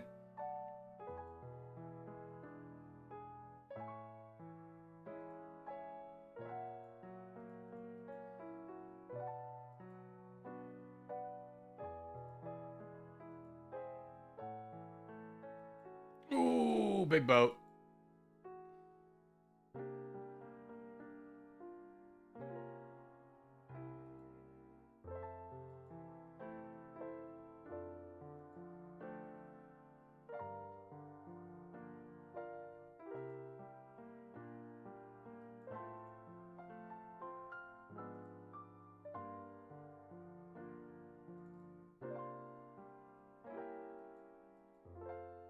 Why?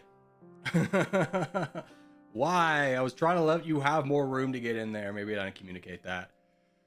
Ugh.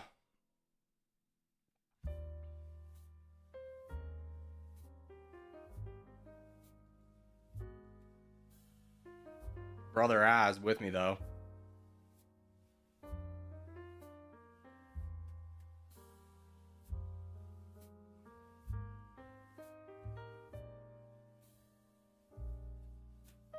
Freaking Cornbread, what's going on?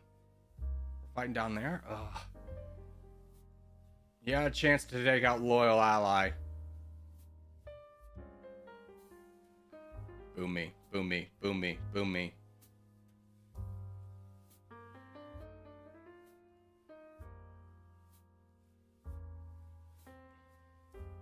Okay, that's free land there. Grab that.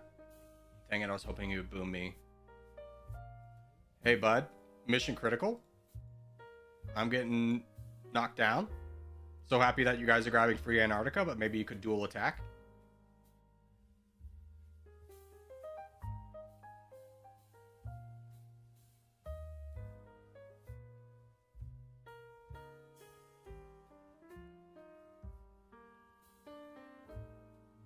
I don't care if I die if loyal ally goes with me. Yellow team has a chance.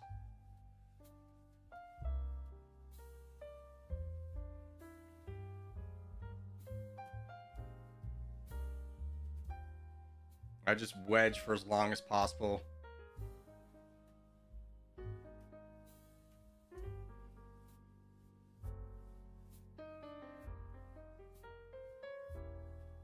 I was trying to get it at the last second. Yellow won. I don't know. Red's pretty strong. Yellow's got a good position, but at the same time, it's not an invincible position, right?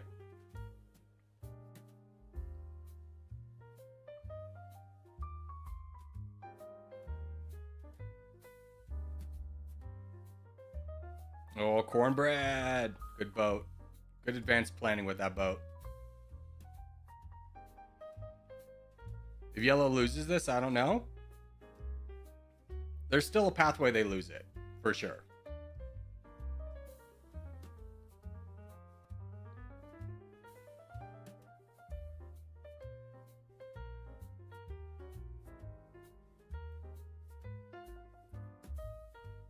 They need to avoid, as much as possible, engaging with one team. They need to charge one team down.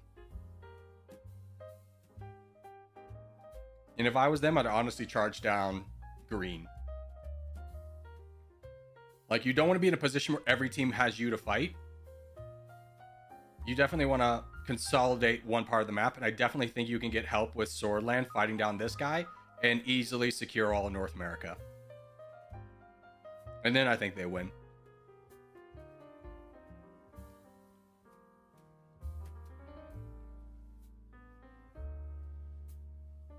How do you see the troops area when you zoom out so far? It's a setting. If you go to the settings, there's a thing that says place balance above. If you hit the icon, so that's green, it'll make the troops above the names. Yeah. Now yellow's won, for sure. My noble sacrifice.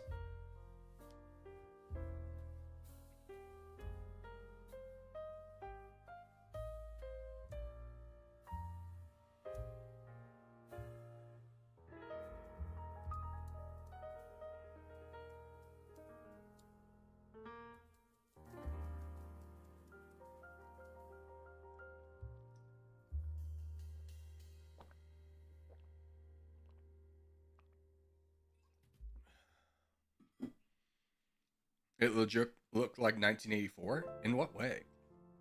Also, are you talking about the book? I'm gonna be straightforward with you. I know that book is quoted so much in pulp culture, I've never read it.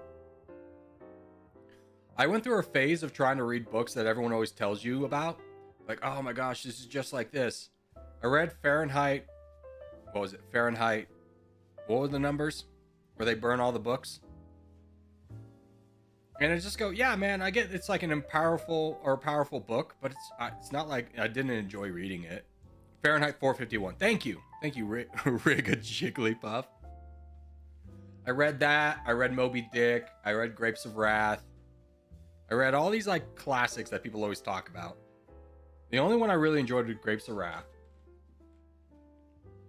which I think was Steinbeck, right? I love Steinbeck.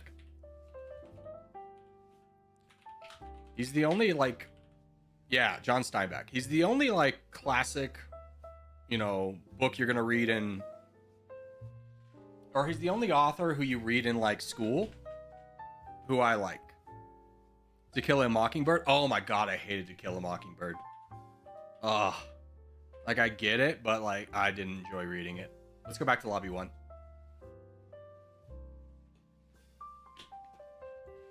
To Kill a Mockingbird, I get the point, but it's hecka boring. Yes, exactly. Like, there's so many messages, and you go, oh, it must have been... It's still a powerful message now. Must have been even more so at the time it was written, but it's just kind of boring. like, don't get it twisted. I don't need action to happen all the time. Like, again, I like the Grapes of Wrath. There was zero action in the Grapes of Wrath. They don't read it in school? What do they not read in school?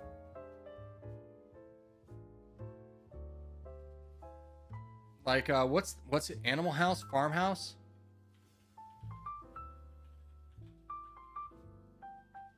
Was that the book? No. What's the book where all the pigs and stuff take over and it's like a thing of communism? Animal Farm. Yeah. I liked Animal Farm. Yeah, I liked Animal Farm. I thought that was a good book. I enjoyed it.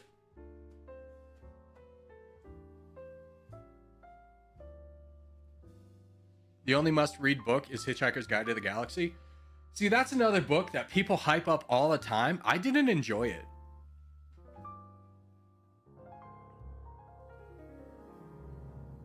Wasn't for me, man.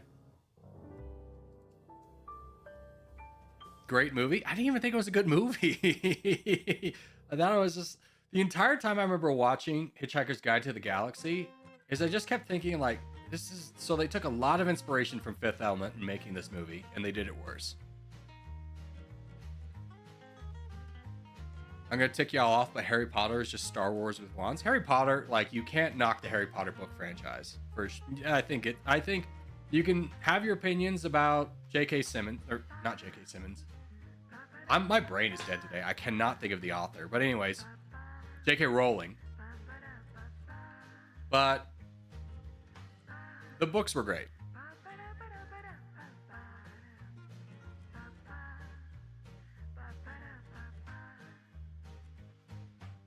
Jacob Simmons. No, not quite. Lord of the Rings. Lord of the Rings is good books. I'll give you that. Lord of the Rings is good books. I don't know if it veers into like the classical, same with Harry Potter, the classical book conversation I was trying to talk about, where it's just like I don't really enjoy the classic books. I think a lot of the classic books are way overhyped. I think it's just become like this self-fulfilling circle where people read it in high school, so therefore they quote it a lot to sound smart in pop culture, and then it goes, oh, it's a good book, and then it just kind of is this recurring, so it's like then we have to read it in school, and it becomes this recurring cycle.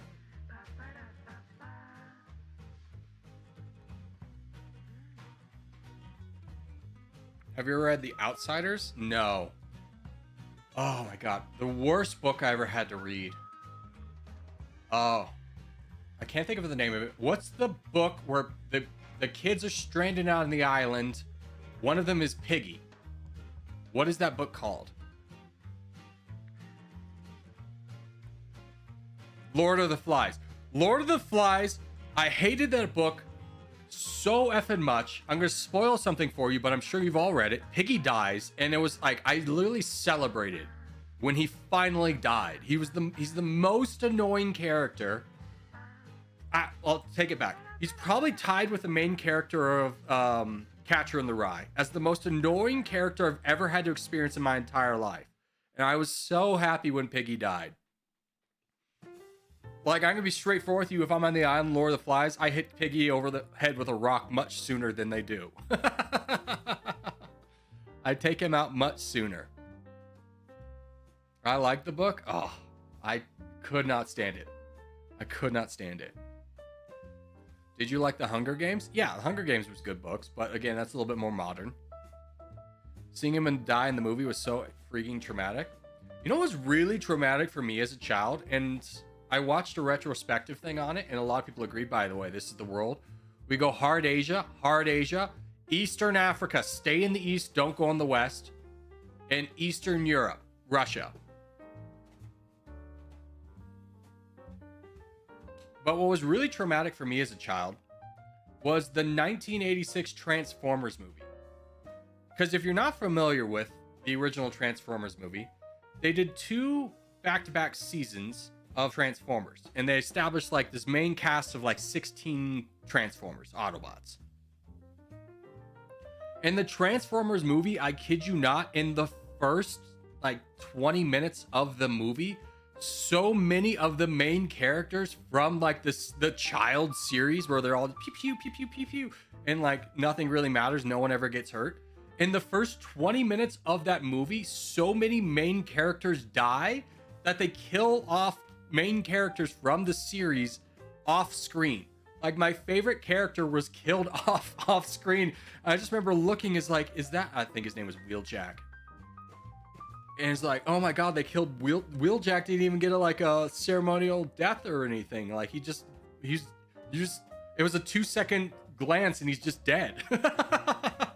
It's like a child's movie would never.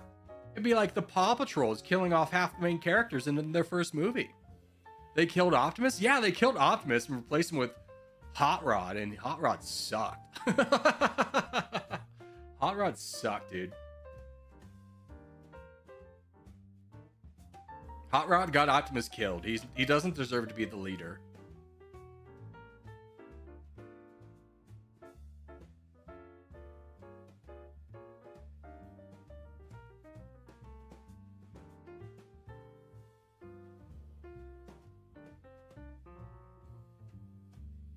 How are we working our way out? Can we get working on this guy together? No. Trust. We work on this guy together.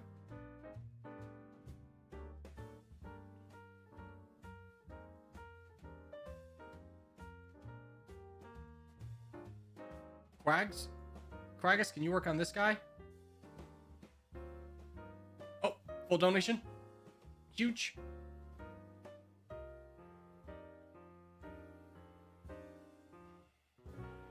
He's gonna boat into me.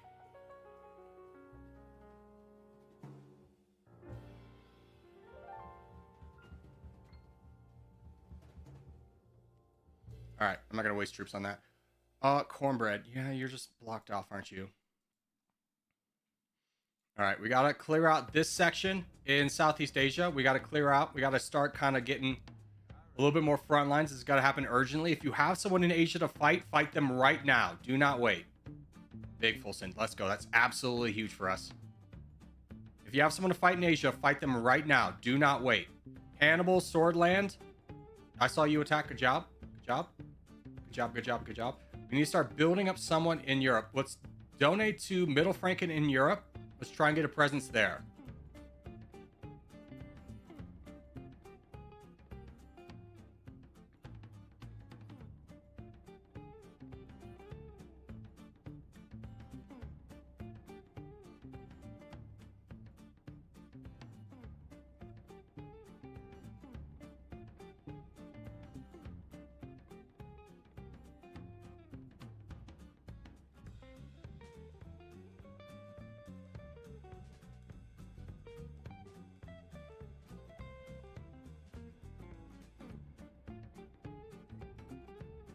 Optimus got the Ned Stark treatment. I was not aware they killed off Ned Stark. Wait, oh yeah, Ned Stark. I was thinking of Ned Flanders. Yeah, no, they did it worse than that. Like, it would be the same if, like, let's say Ned Stark got killed because Robb Stark was in the way. And then you're supposed to root for Robb Stark. Like, no, you got Ned Stark killed. But that didn't happen. Like, imagine the main character in the movie is someone who you're supposed to cheer from because he got the main character from the original series killed. You're not exactly, like, on board with that guy, right?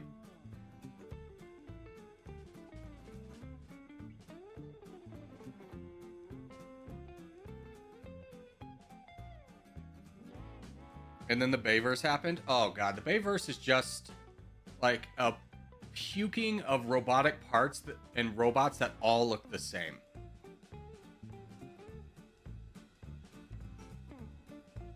I really feel like Michael Bay did Transformers so dirty. And each one just kept getting worse and worse and worse. Like, I couldn't believe in a Transformers movie we're having a 10-minute segment of the movie dedicated to explaining why this 17-year-old can date like a 23-year-old. And it's totally cool. And the guy's got like a laminated printout card of it. And I just go, that is the creepiest thing I've ever heard in my entire life.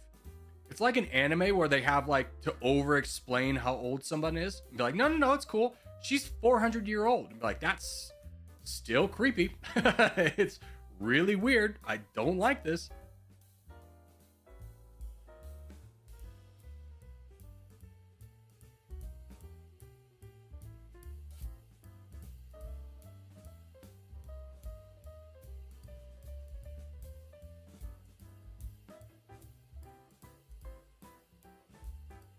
Yeah, the 400-year-olds who look 5. Yeah, it's just like, I hate this. There's nothing that'll make me turn off an anime faster than when they have to over-explain how old someone is and be like, nope, I'm out. It's just like the biggest red flag of bad writing choices to come.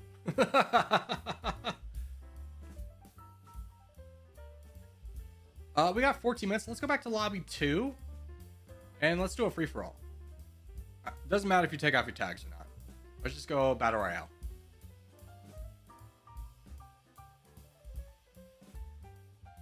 Are you gonna play Dummy Nation? No, we only play Dummy Nations on Tuesdays.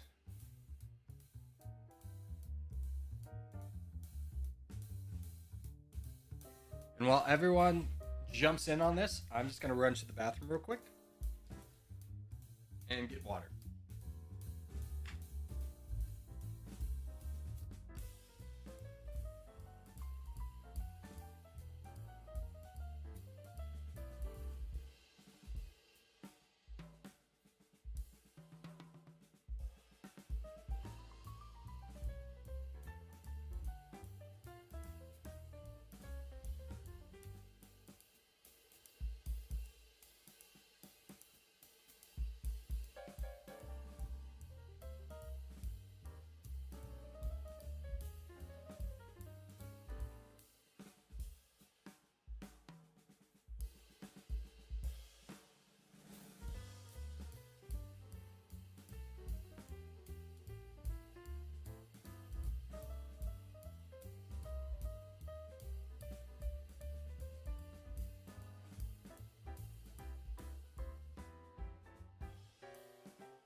All right. Hello. Let's do Africa. I know it's a full send off. Ooh, you can't rely on getting lucky as much. You still get lucky in these games for sure.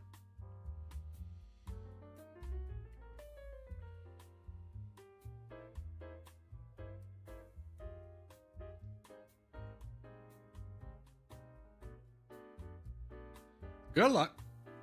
Why not only play lobby 2 if you're going to win every match? I mean, the thought process there is like, you know, the stream wasn't always this big. So people would enjoy the clan. And now it's become a really new player friendly type environment where you can kind of learn how to play a team match, be a part of a winning team without necessarily the entirety of the game riding upon you. And you can watch how good players do it. I would say that's the main reason. Plus, I mean, we've always done lobby 2 stuff. There was a period of time late last year and early this year where we didn't, but that's only because the developer took away lobby 2.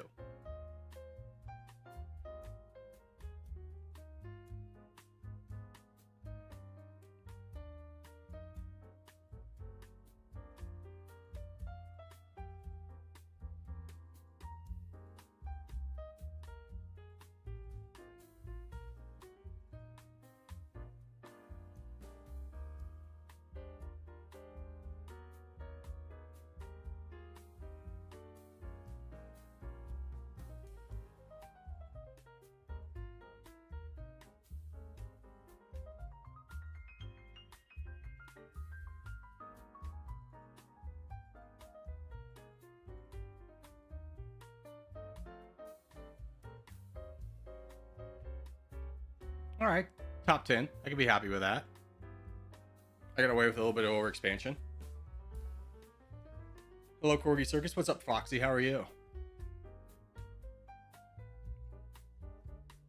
Now becomes the rare air you breathe when you play in a lobby 2 game of Korgers because no one's doing anything stupid. There's no free land to ever get. Everything's calculated.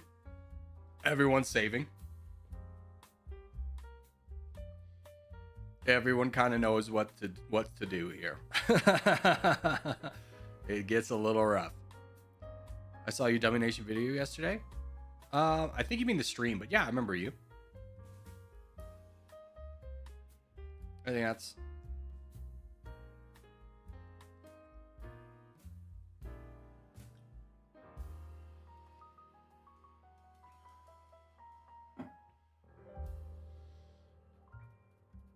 I'm in. What do we think about this? What do we think about this? What do we think about this?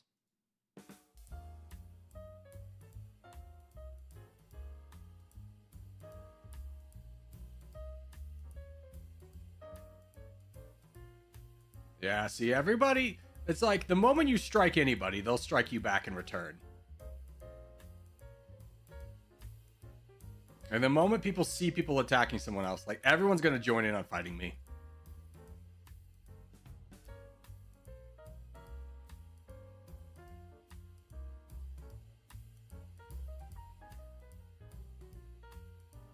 What do you think about that?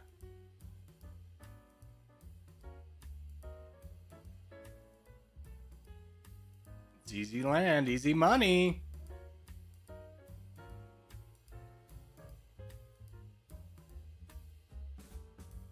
I know you're thinking about it. Your window's closing.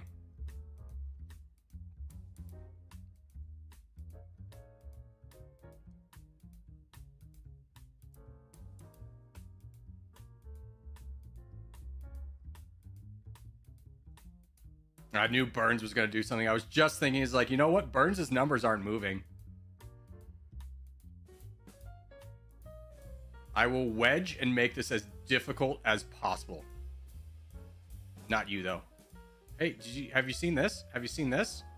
Pretty weak guy over here. There's one. There's one.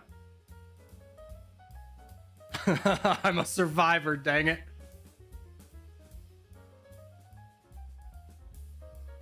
Oh no, Burns. Have you become the target yourself?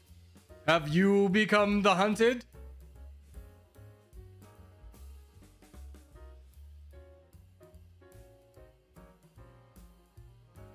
It doesn't matter. It's not like I'm winning this game. My position's so awful.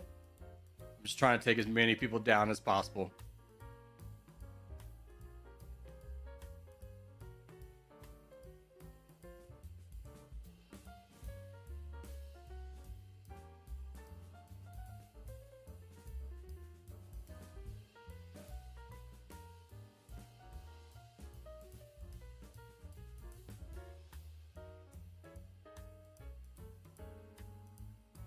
Yeah.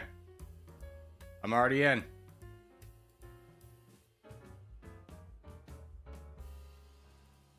Downfalls, Bills. Let's go. I made it in the top 25. Huge.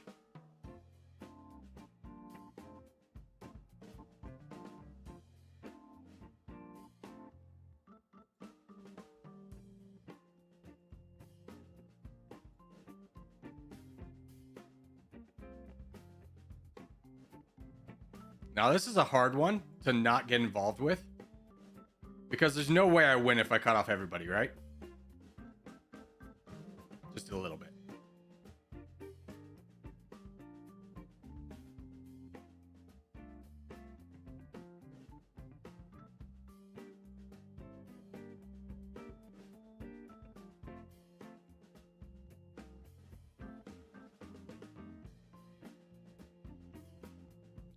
Everyone's ganging up on me. I don't think everybody. I don't even see you on the map.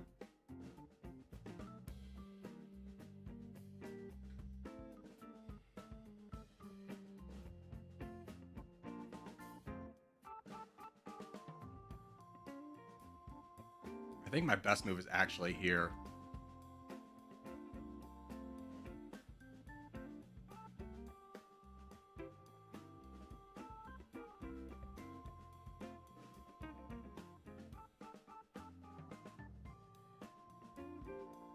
Jeez, work with me. Alabama, what the hell?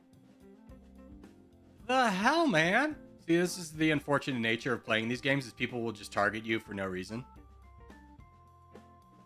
Like, oh, I gotta make the streamer lose. And be like, alright. What do we think about... Oh, you're not gonna do it. Okay.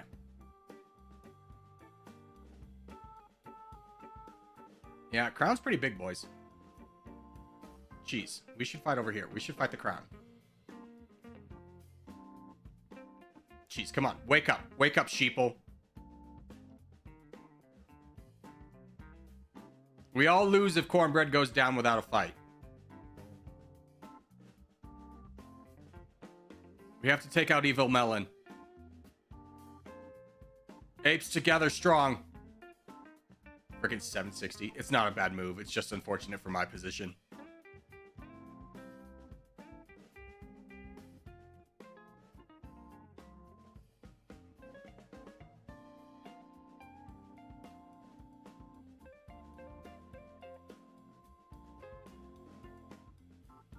Just keep hoping the hammer doesn't fall on me. 760, I really hope you're planning on getting involved here. It would hurt my feelings greatly if you just ignored the problem. You are. God bless.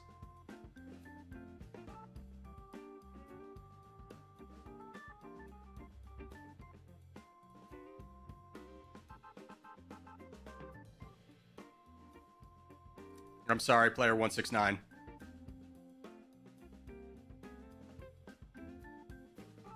If I go any further, I cut off 760 from Melon. I don't want to be that guy.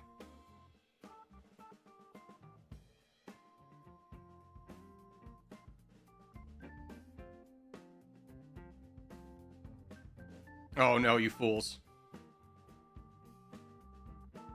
I knock out this man quietly. I do my own thing.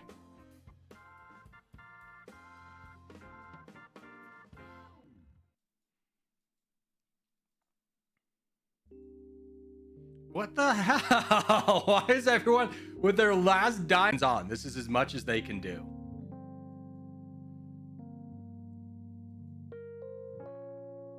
We got problems.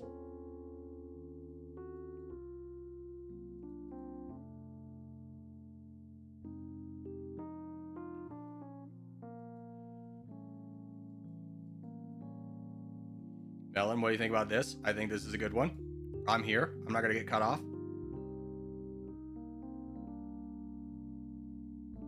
I'm just happy to have made it this far. Poor Melon, man. Yeah, it's just what happens when you get the crown.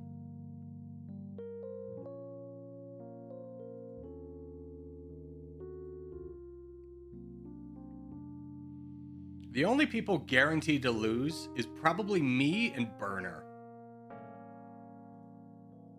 I can be a kingmaker in this one. I can't be the king. You think you're smart?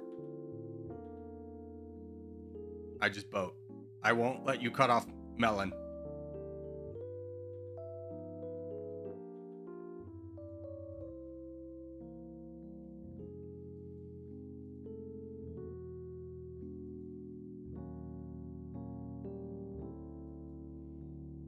Now, honestly, if I'm cheese, I'd probably take out me in this moment.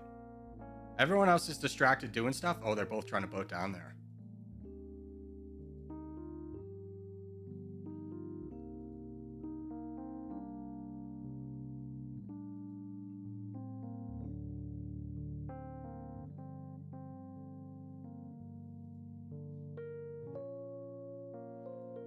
I know he's trying to refocus, but Melon and Cheese could probably fight that on their own. I would love with Burner to finish off this guy.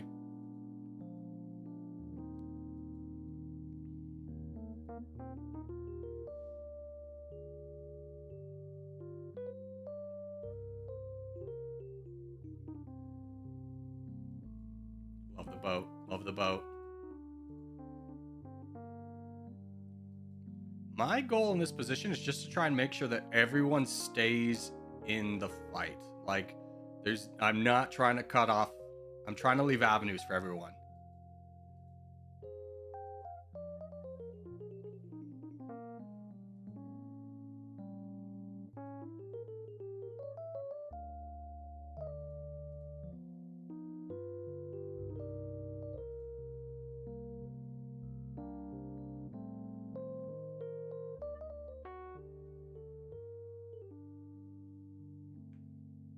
Yeah. Cheese, you want to fight this guy with me?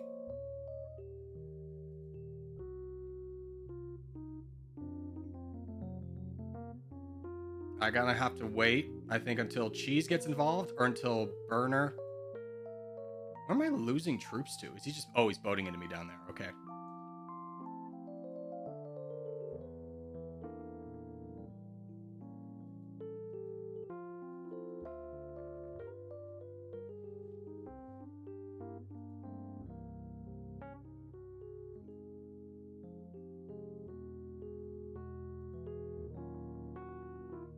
Now, 760 is playing this really well. He doesn't have to be in this fight, but he's got that sneaky boat. I block. Now 760 has to enter this fight, I would think.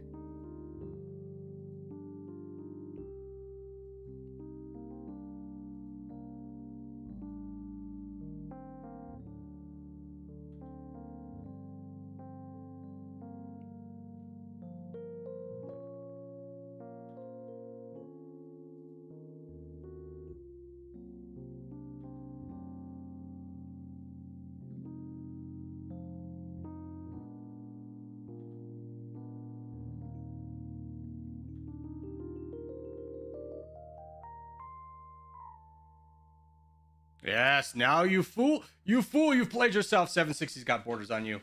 This is big.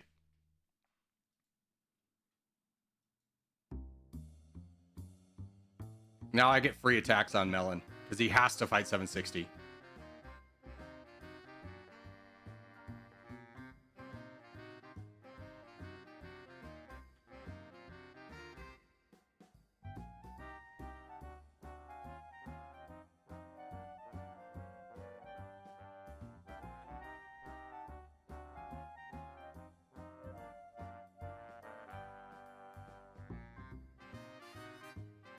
I gotta be more consistent with the attacks. Cheese, we gotta go. We gotta go.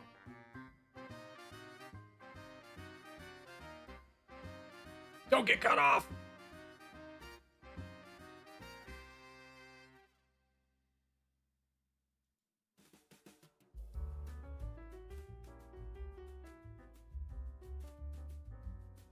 We still have more troops than he does. He's down to 40%. Now he's got to be worrying about constant boats from 760.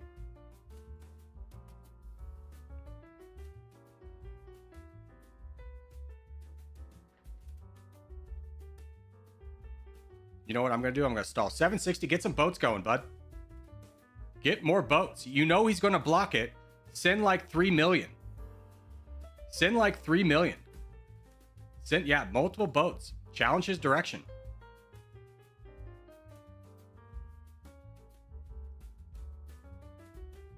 Now boat immediately. Boat immediately. Yeah. Now boat back to the island.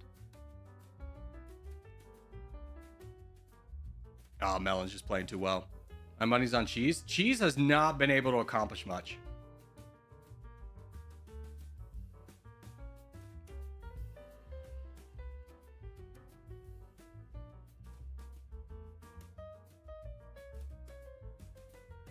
No way. No way you don't click that. Get another boat out.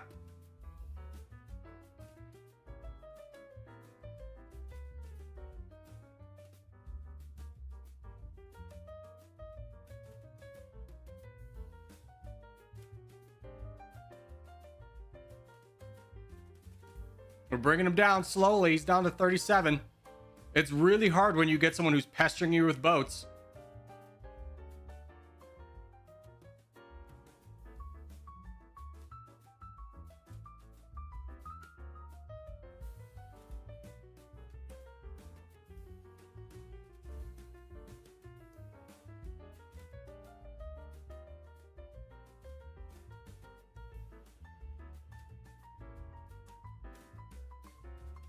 I think he's realizing it's going down. It's a close one. I mean, it's far from over. Everyone's going to have borders on everyone.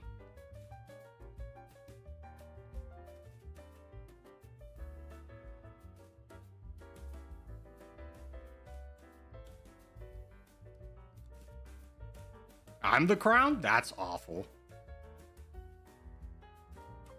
No, please don't.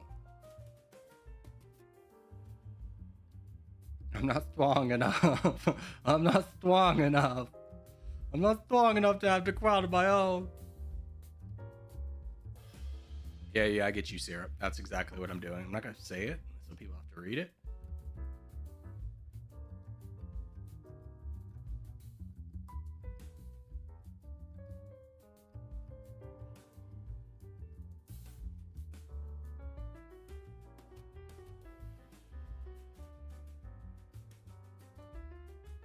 I was really hoping 760 would get a border over here. Shizy, good to see you. How do we play this? Everyone's kind of out. We're at a Mexican standoff. You're voting for position. Good. Corgi, I don't understand why you keep attacking in the south. Because you stopped attacking. If you attack, I'm assuming you're cheese. If you attack, I'll attack. I haven't sent it to finish off Melon. But I'm not going to do it if this guy's not going to do it.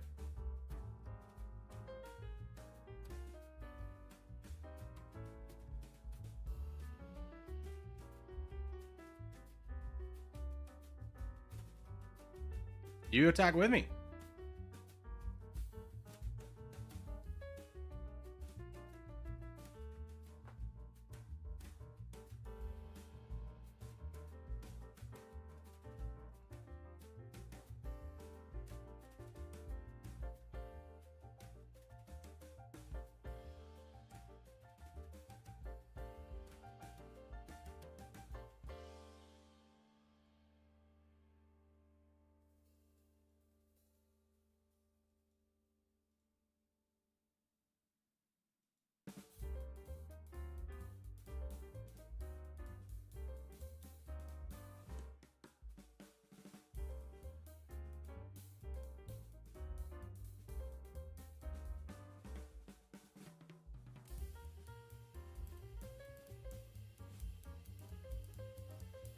And now I lose. No. He's the crown. He's the crown. Look at him. He's the crown.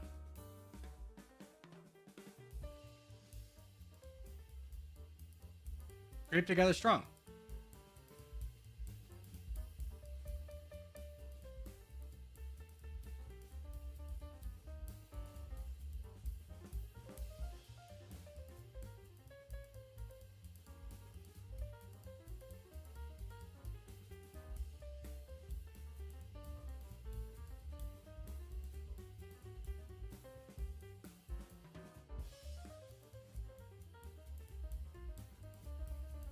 I knew this was going to come back to bite me in the butt. Is this gap right here?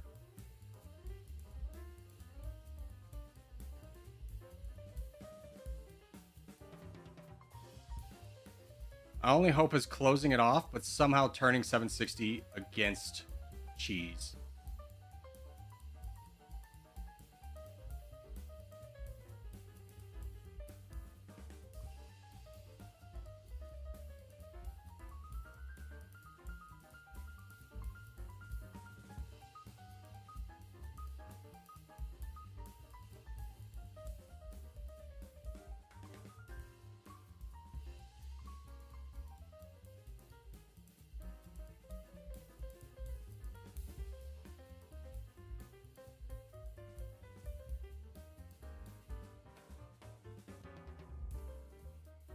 I attacked myself instead of giving a direct order to attack.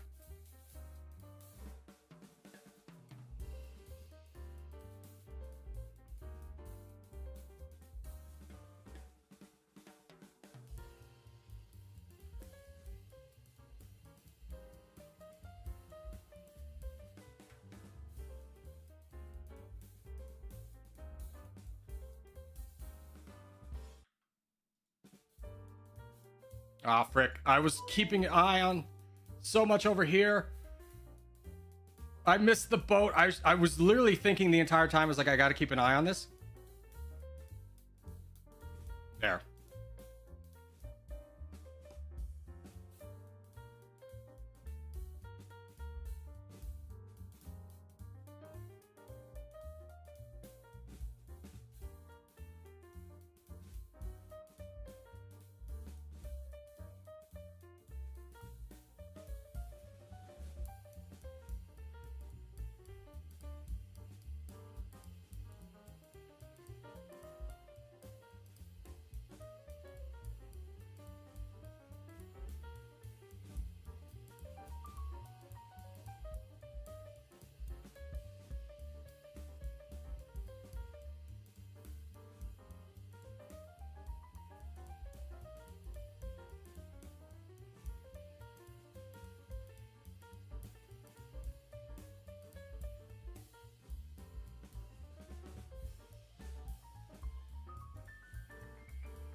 Damn, the B key doesn't always work when you want it to.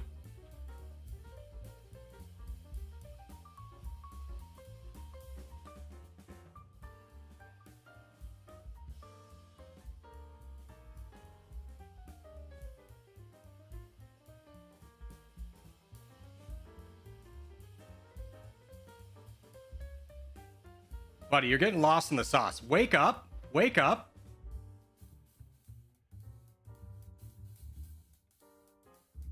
Yeah, you've over-attacked me, and now you're screwed too. There's no way you're still trying to boat into me.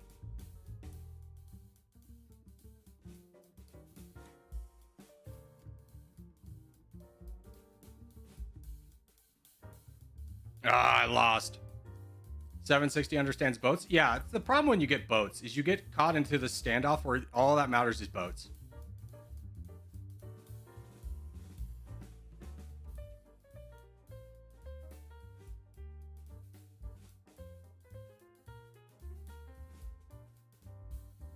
Dang it. Well done, cheese. Alrighty. I'm out of here. Peace snipe? No, it's just kind of like relationship snipe. Is like 760 got too tunnel visioned on boating into me, didn't realize how low he went on troops. It's an easy mistake to make. It's hard when you don't have that position. You need that position to win. 760 fumbled. No, he was playing to win. He just did it a little bit too much. When you start seeing people spam out like 6 boats and all they're doing is boats, you saw how zoomed in I was to try and defend it. He was that zoomed in to try and attack. And we both just got so focused that cheese won. It was a good game. It was a good game.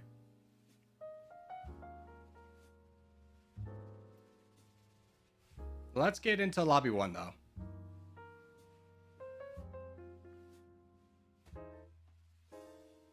Yeah, if I could have gotten 760 to work with me a little bit longer. I was trying to avoid...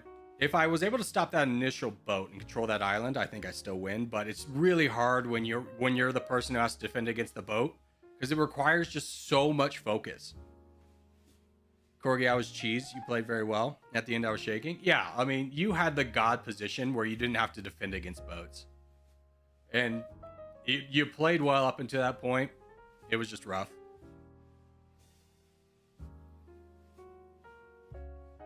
Alrighty, how much time do we have for 6 minutes? Let's see if we can get a quick Africa in. Your wrist must be hurting from all the boats. No, I would really, like, one thing I would love to see with the boats changed is it's so specific and be like, oh, I want a boat right here. You have to, like, really click on the coastline or hovering over the coastline to get a boat to go. I wish you could just be like, hover over the land and the boat would go near wherever you said to hover over, right? Like, if I'm wanting to boat to Madagascar, I don't want to have to click right here. I want to be able to just click here in the boat to be able to figure out that I'm trying to go to Madagascar. I'm not a good boater, and I get stuck so many times because I'm not hovering over the specific little coastline I need to be able to hover over to get a boat to go out. Because then there's always, like, the second or two delay where you're like, did the boat go out?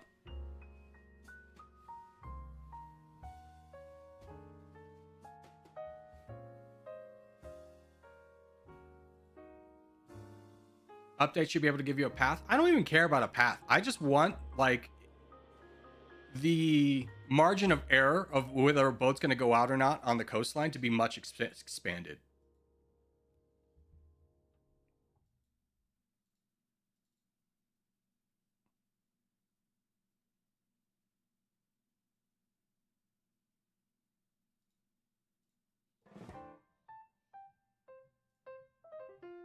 Hey, Burn, can you help me take out this guy? Circus fan? Guys, there's people with like 200 troops. Like, I'm going to be straightforward with you. If, like, you're next to me and I'm getting stream sniped by 2 people and who have a collective 3,000 troops and you're sitting with 30,000 and 50,000, you're not doing anything? What are you looking at?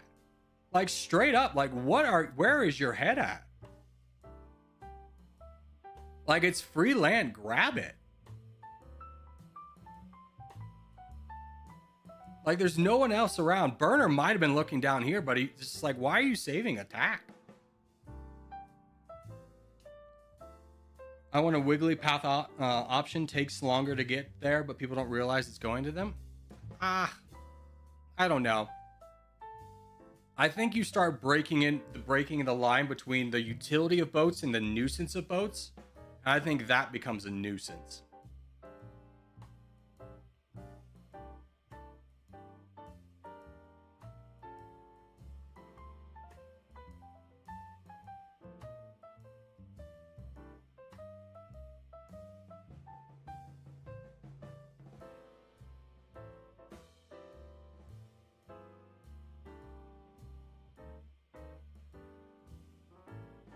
I forgot to mention I only get them? Okay.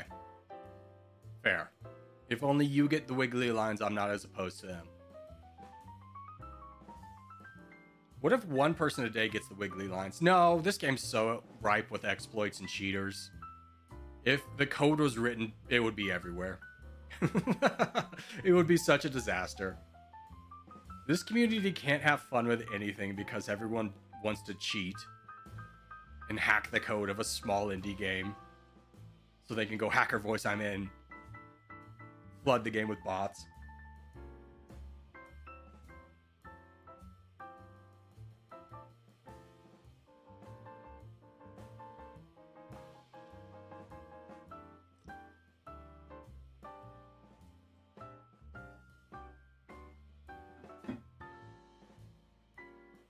All right, we got what, 2 minutes for the contest? Can we vote for peace? Can we vote for peace? Someone in the top 10 books: Burns, Melon, Bluo, Detroit, 569. Yeah. Vote for peace. Vote for peace. Let's get out of here. Make sure we hit the contest.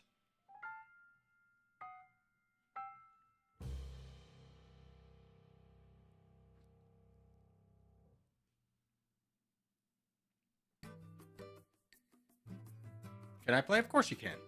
We still have 2 minutes.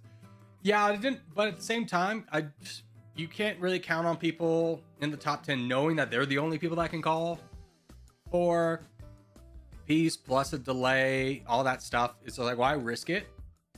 Give everyone a moment of reprieve to get out, get in the lobby, get ready. It's fine.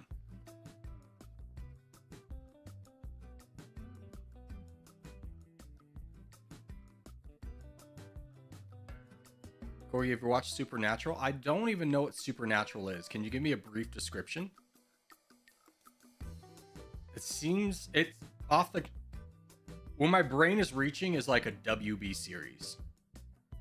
All right. Contest is Scandinavia. We all go bottom right. Do not get caught off expanding too far into Finland. We don't want more than southern Finland.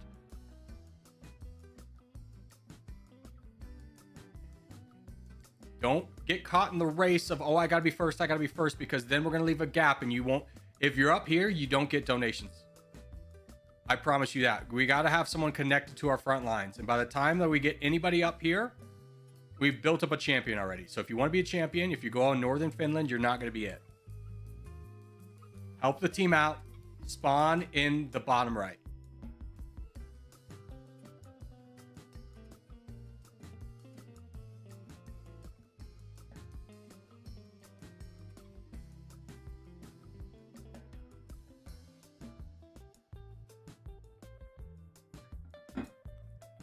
It's a 15-season-long TV show that was from 2005 about these two brothers that summoned demons and stuff. Was it on the WB? Was I right about that, though? It seems like it's on the WB. Or is it like a BBC series, which is basically the equivalent of WB? With the few exceptions of some good shows that BBC's put out, a lot of their stuff's garbage. Amazon Prime? It's on Amazon Prime now, but was it a W? I'm looking it up afterwards. I feel like you're dodging the question and it's going to be a WB series. Amazon Prime was not around in 2005.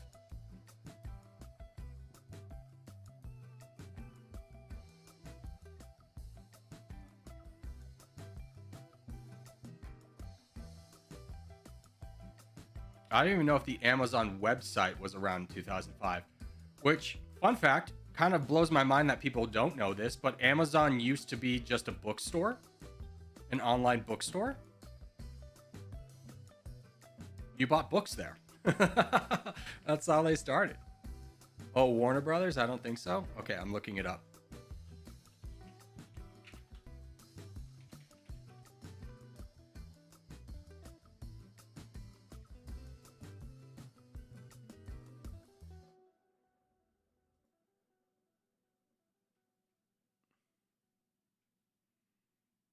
Hold on, I'm reading.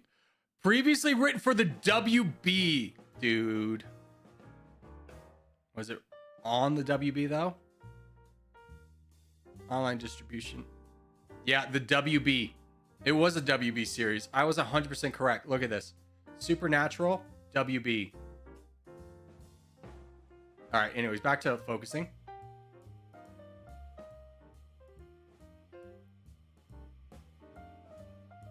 Malpic should be able to handle that. Let's get Empire built up.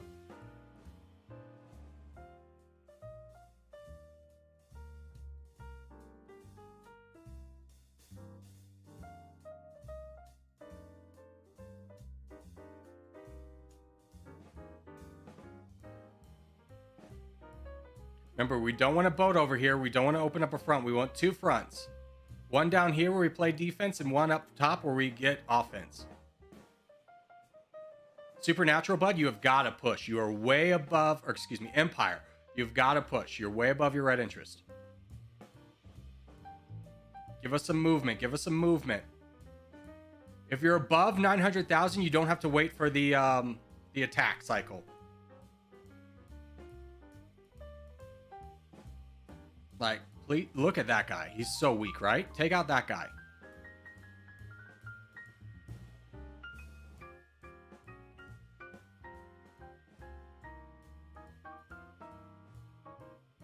Go, go, go. You're still way above. Don't stop attacking until you get to your red interest number.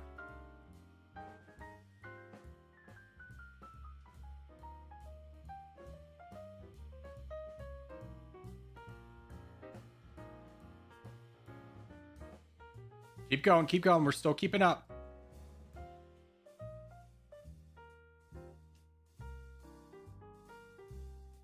I know it feels weird to have like the infinite money glitch of the team donating to you. Just keep up, keep attacking. Keep attacking until we can't keep up with when you start to fall below your red interest. That's when you slow down. Right now you're way above, so keep it rolling, baby.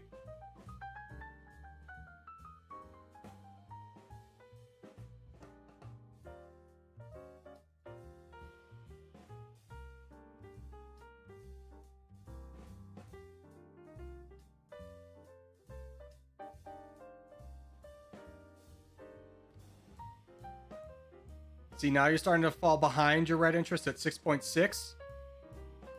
So you need to cool off for a minute and only attack one target until you get back up there, and then you can roll through. Actually, the game's over. Just do what you want.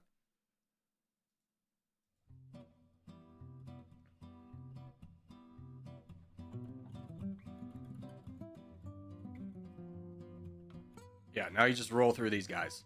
Give us some big attacks. Finish this off.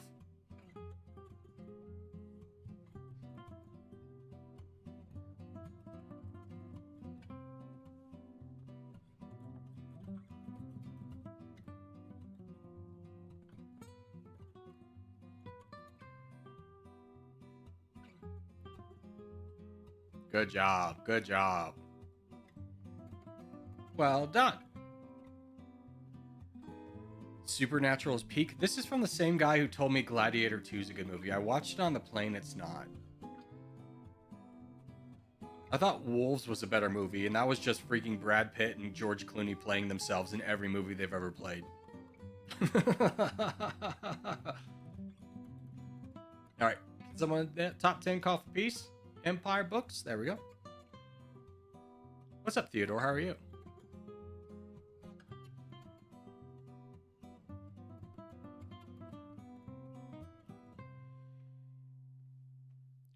I wouldn't be critiquing Empire's play. He did exactly what we needed to, which is blow up the blue team immediately. He did everything pretty well. You can't protect everyone. He did good. Okay, I take back the Gladiator 2 statement. Thank you. I'm gonna be right back then. I'm just gonna use the bathroom and then we'll continue on.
Okay. We just did Scandi.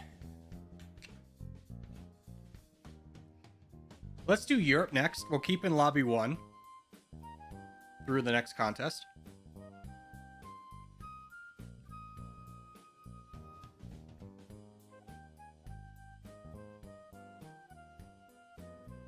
All right, let's go.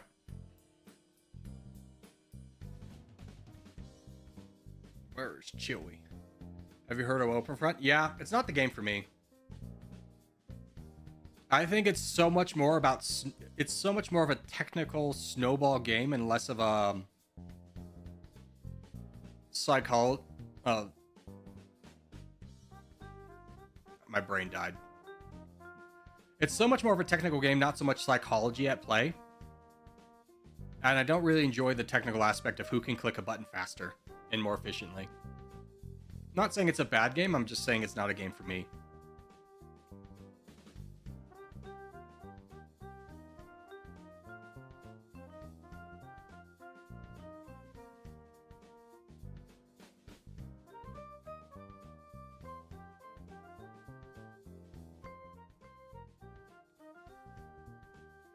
Auto clicker? No, it's not about auto clicking. It's about knowing when to click and doing all this in position. And it's just like, but at the same time, when someone gets big, no one fights the crown of the game. No one will fight him. And it's just like, all right, so this guy just wins. Also, I think forts are way overpowered. I honestly think forts should be taken out of the game. It's so unsatisfying to try me attacking somebody and be stalled out for like 10 minutes because they built 2 forts.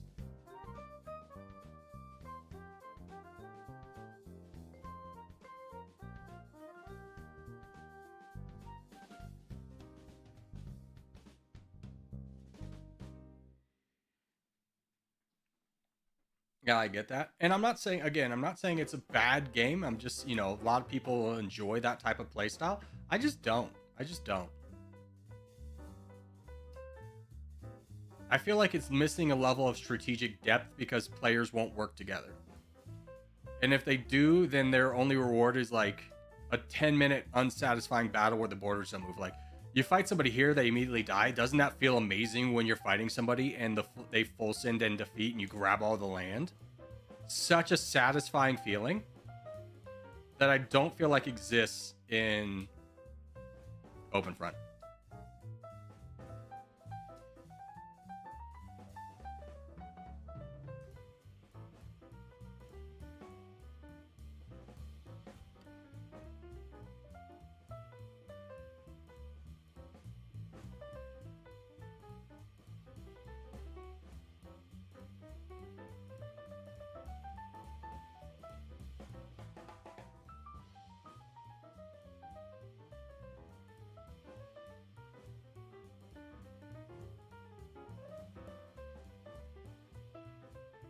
I agree, Openfront was new and fresh, but it still needs some fixes, especially with lag.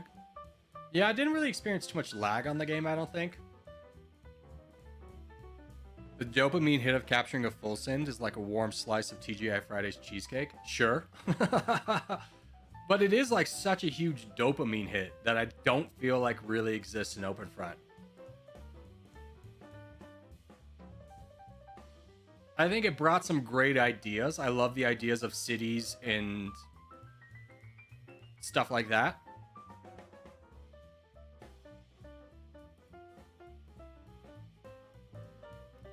Territorial's laggy? I think that's on you, to be honest with you. Territorial lag exists, but nowhere near as bad as like most games. So if you're experiencing, and it's not every day either. Like we haven't hit a lag spike today. It's like once a week type thing. So if you're experiencing lag that much, it's probably you, your computer, or your internet's provider.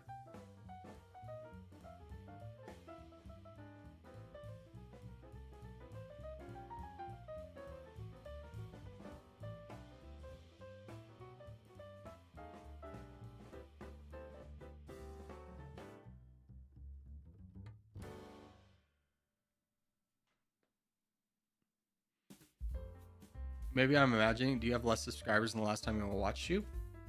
I don't think so. I've never had a day where I went negative outside of when my first subscriber unsubscribed. Always had positive growth in subscribers. Now, obviously, the rate of which you grow is different. Yeah, no, we've been hitting subscribers. We're still positive. We're still in the black. Have you played Ghost of Tsushima? Dude, I would love to play that game. I don't think it's on PC.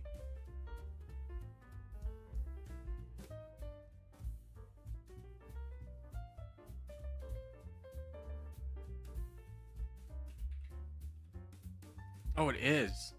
Why is it still 60 bucks? That's ridiculous. It's 60 bucks. I don't know. It's a game okay, here's the thing. I know of this game. I've been wanting to play it. I've been under the assumption that at some point in the future, it would go down in price. I don't think I can afford 60 bucks in this moment. Otherwise, I'd probably play it. Corgi, you played Five Nights at Freddy's? No, I'm terrible at horror games. They scare me too much. I can't do them. Near Automata?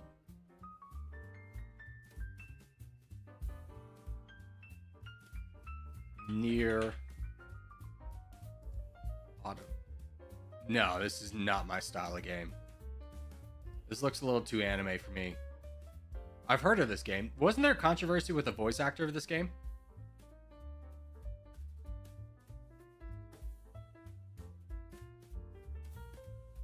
Something about how she said they weren't bringing her back, but then they're like, we tried to, but she wanted a ridiculous amount of money. Like initially everyone was on the voice actor's side, and then like it came out that she was being really ridiculous.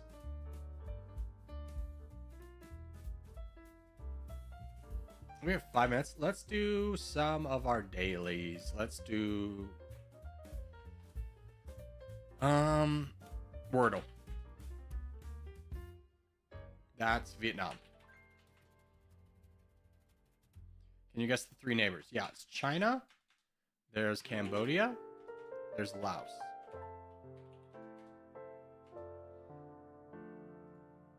What's the capital of Vietnam? Oh, God. This is one of those days my brain's just not connecting the dots. If you asked me any other day, I'd tell you immediately.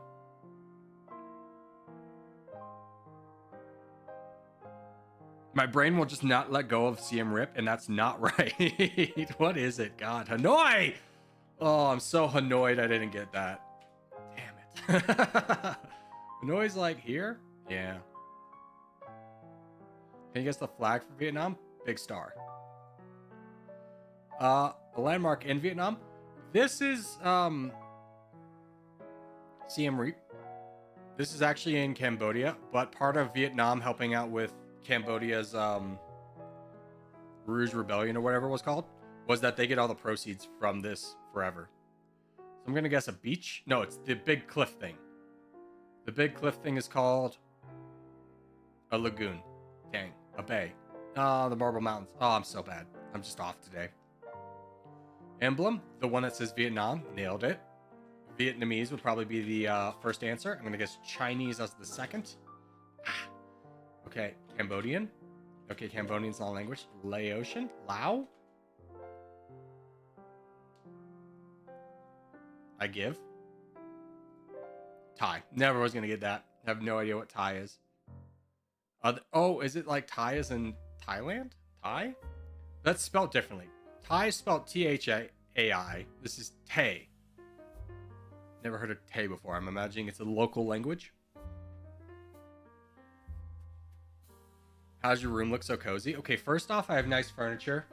Like, this is very nice. Second off, I had someone... My friend Kevin went to film school and professionally lit this room. Like, being straightforward with you. I need to clean up. I got so much crap over here. Alright, 2 minutes for contest. I think we can wait this out. Corgi, one of the games you should play while waiting is Time Guesser? No. Corgi, it's been a long time. I used to be someone named Ashfire. Do you remember me? No. If you change your name, I'll never remember you. I'm sure if you came back with the account Ashfire with your icon, I'd be like, oh yeah. But you've changed the fundamental thing how I would identify you.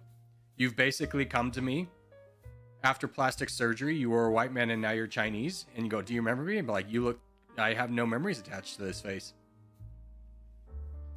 Can we get a setup tour? It's not anything special. It's just a desk and 2 monitors. And this microphone. My setup's embarrassingly bad.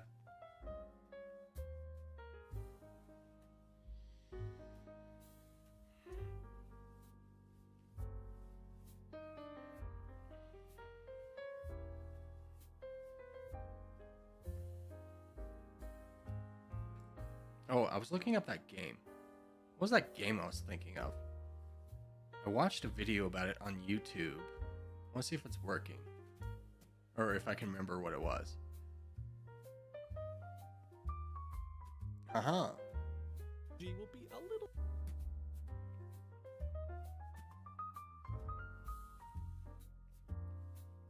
Oh, ICBM Escalation. Came out last year. Kind of looks fun. I'll show you after the contest. Contest is Caucasia, though. We go top left. Top left, ladies and gentlemen. Top left. When are we doing Territorial? Literally right now. Have you played any of the Dark Souls games? No. I watched playthroughs of them. But they were all on PlayStation. I never owned a PlayStation. I've always been an Xbox kid. I've endured so many red rings of death. I literally, the only time I've ever stood out front of a door was the first day they were selling Xbox, and I got Xbox and Halo, and it was just like, that was my childhood. Have you played Sea of Thieves? Yeah, there's actually a video of that on the channel, believe it or not.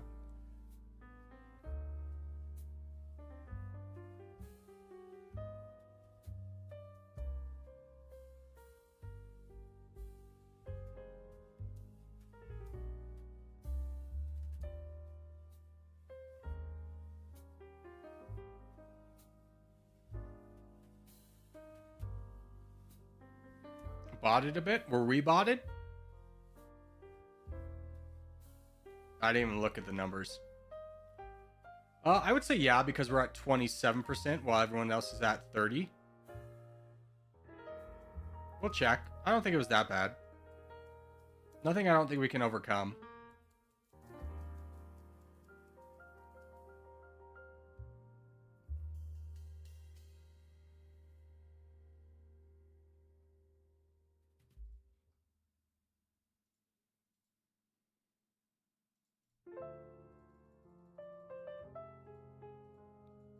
Matrix, work with me.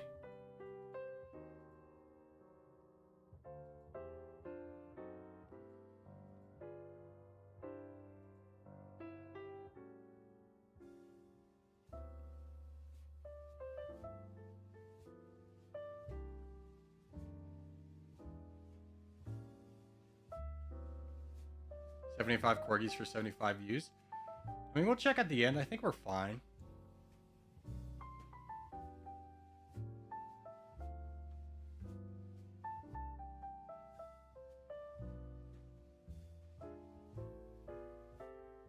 I don't see any bots.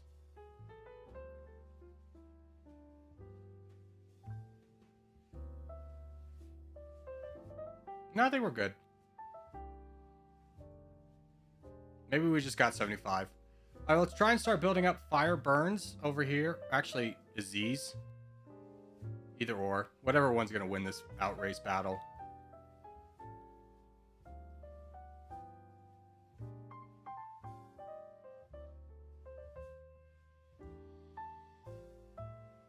Do you prefer your microphone? Yeah, it's a really good microphone. Now, the caveat to that is it's incredibly expensive.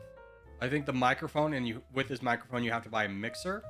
I think that was like $1,200. So, yeah, I like it.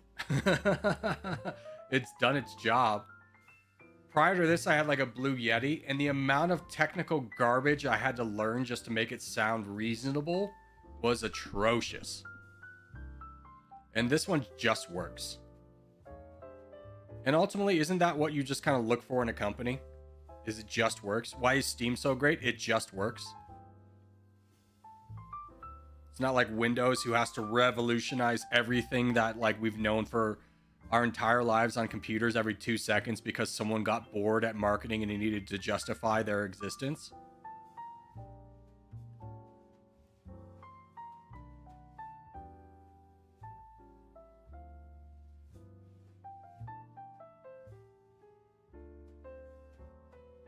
You have a Blue Yeti as a pet? No, as a microphone. I have it somewhere in a box. I think it's back there, but there's no point pulling it out. You know what a Blue Yeti is. Everyone knows. But for whatever reason, my voice goes high and low. I have a lot of inflection points, and I could never make a microphone sound good with that.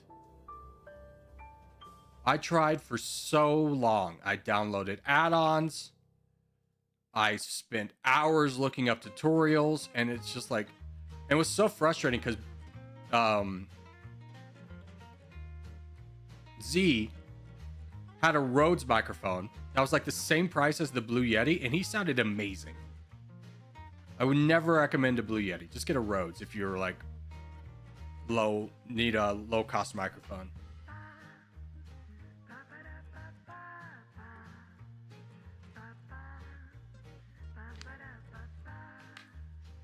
Oh no, Aziz is not crowned? I think he gets crowned. I think by the time you started typing that versus when you got it posted, Aziz was crowned. What are your thoughts on the trade war? Isn't Trump supposed to announce a bunch of tariffs today? Isn't this quote unquote Liberation Day? Which is just doesn't that just sound like the most dystopian thing to ever happen? It's like, we have a new thing, it's called Liberation Day. What is it gonna be? Tariffs. Hi Corey. What's up, Kraft? How are you?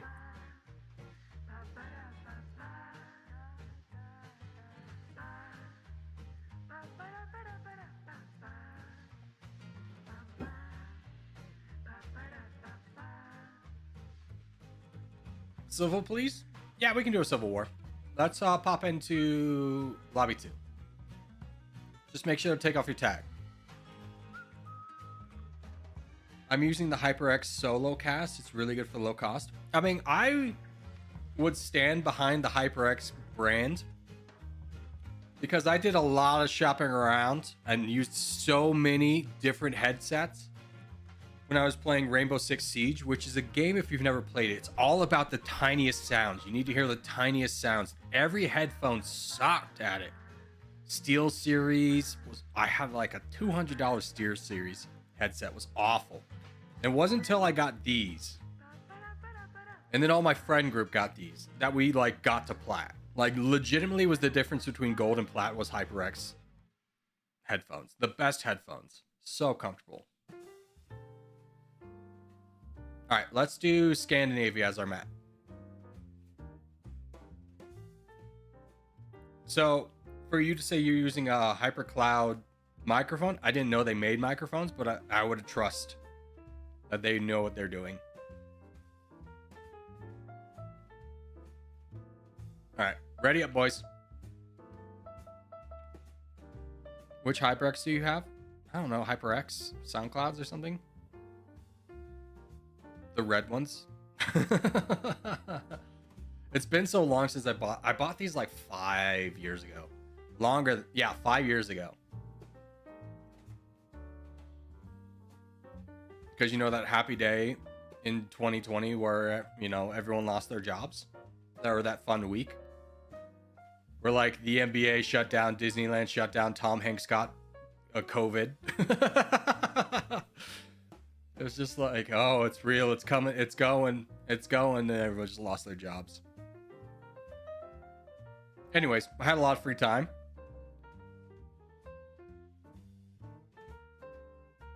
Because initially they're like, we're just laying everyone off till June, and I just stood back there. I cleaned out my office, and my boss is like, why are you doing that? And he'd be like, let's be honest with each other, all right? Like, if it was only going to be a couple months thing, you would endure, and you would still keep everyone on payroll, right? But everyone knows no one's coming back.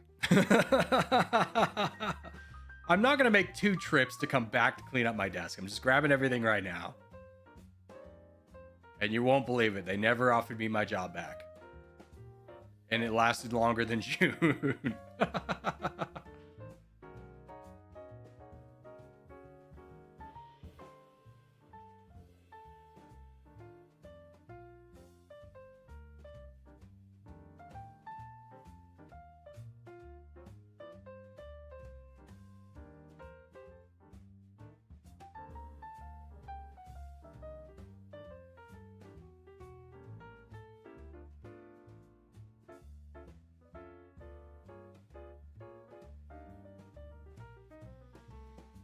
Oh, have you been to Denmark? No.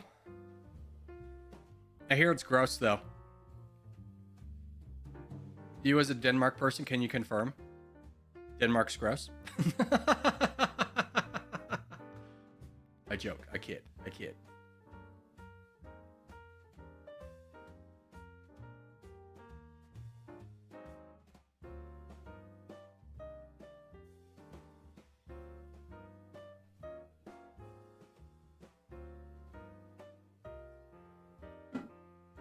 All right, where's the real threat on the board? Where's Trix? There he is. He's going to be at the end game. He's going to make everyone lose. It's just, it has to be this way. It has to be this way. I don't like what these guys are planning. Irish Nami, I would kind of look at the board and realize you're in the most delicate situation ever. You should be just waiting.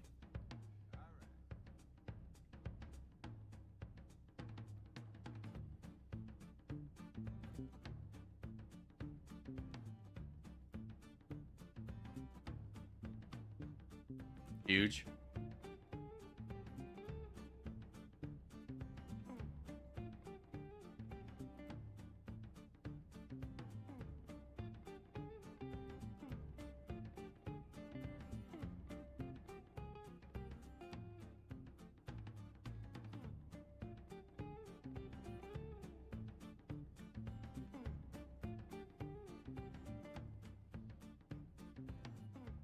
Yeah, this is up to you guys as to where to go.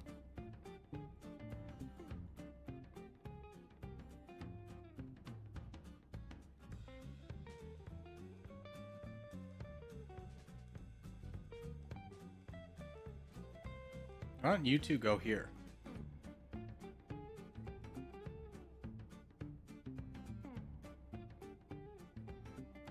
Very big for us. If we can unwedge the black team from this area, we're in such a good spot.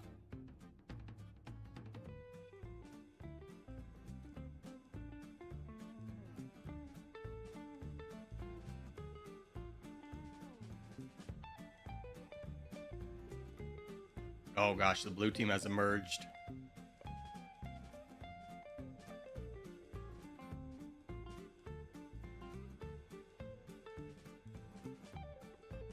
Cornbread, you know what to do. Take him out. Take the shot. Take the shot.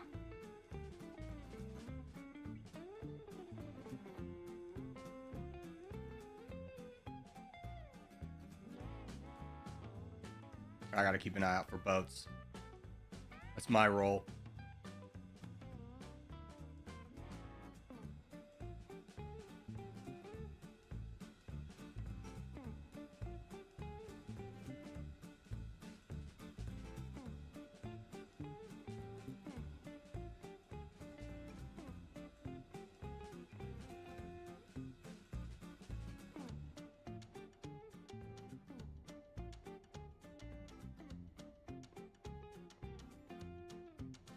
Take the shot, Cornbread. Take the shot.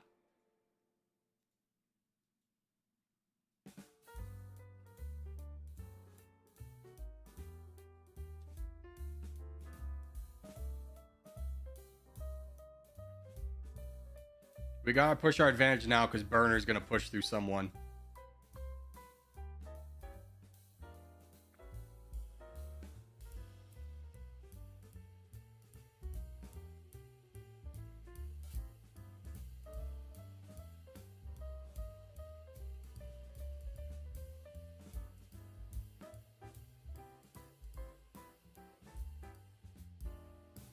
Okay, that's actually huge. I didn't think that was gonna work, attacking white, but him full sending on someone besides us was huge. Now the blue team is such a threat though, that this becomes very dangerous for us. Love the immediate attack. Love that, Cornbread.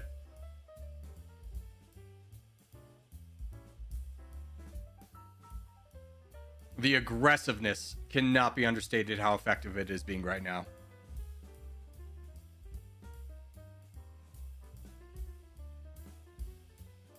Why is no one attacking the crown? Shut up. Have you considered shutting up? Oh, but getting borders on this guy is really bad. If we could have avoided that. Because we're running into an issue where we're getting pushed from the west. I think that's the end.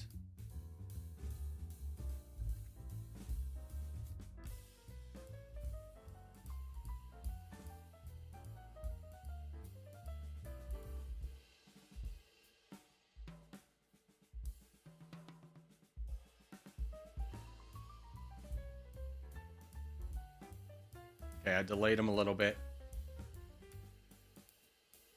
Blue team's pushing. Yeah, Cornbread. I think you're running out of time, buddy.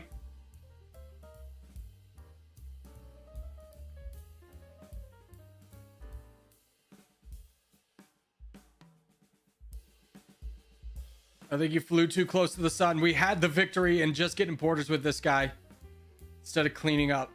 Oh, that hurts us. It's still possible to win. You gotta push.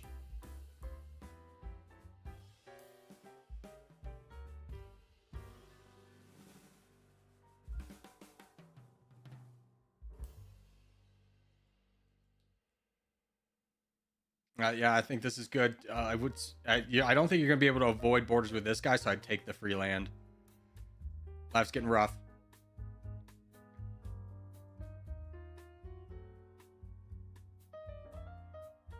I'm out.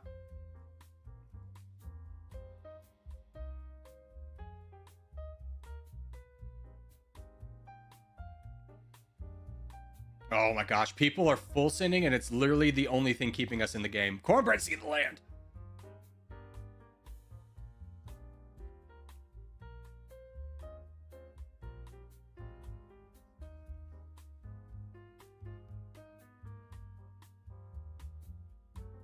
I think this is one. Irish Nami's taking the attention of British away. We just cut off. This guy's gonna get cut off. No, what are you doing? My brother in Christ. Isolate.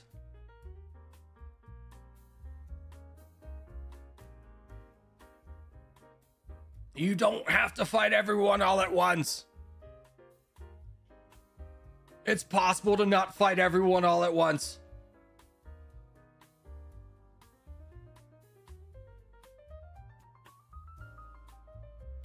This is like watching a man running through a wall, and you could just use the door, and he just refused. He's gonna break through, but you just go, there's such an easier path. There was a door there the whole time.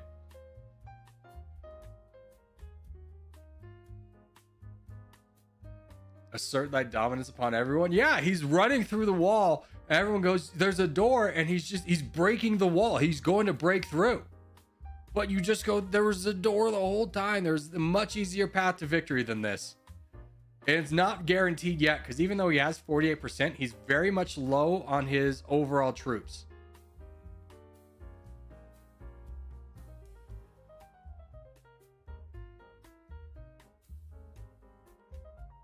He's doing the wise thing of at least not attacking in this moment, getting up to red interest. Yeah, my brother. My brother.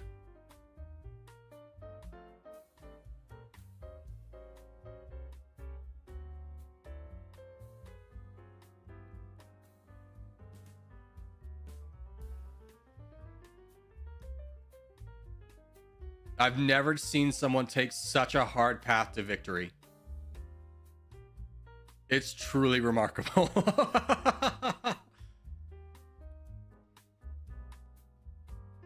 I think the big difference in this game was British Syrup getting distracted by Irish Nami. Irish Nami did the best thing he could of taking this guy's attention away. I think that was just enough troops to get away with everything.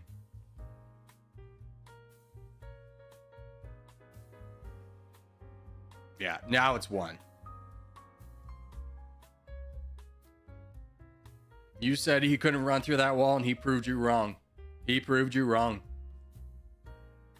He said, I saw a bunch of those kids in the station in England running through the wall, aka Harry Potter reference, and I can do it too, but he doesn't have the magical power, so he just bulls through the wall.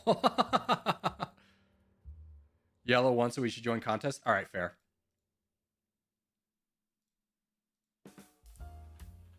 I can make it. I can make it. Nope, wrong thing. I can make it. I missed it. No, a minute left. I think blue through by not working together. Yeah, it's the issue of pushing multiple fronts. It doesn't really work out without another team blinking or messing up.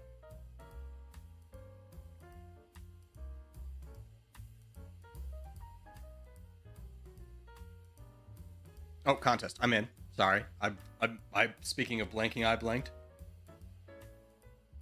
Sorry I made that so messy. Yeah, brother, cut off people. You don't have to fight everyone.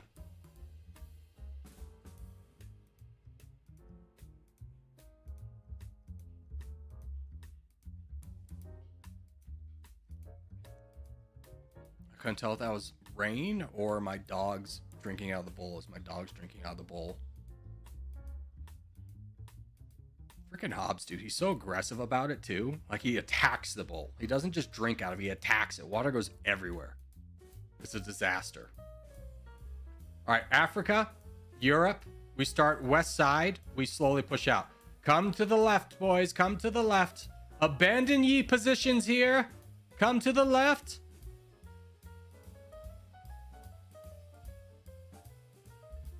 Don't leave holes in Europe. Don't leave holes.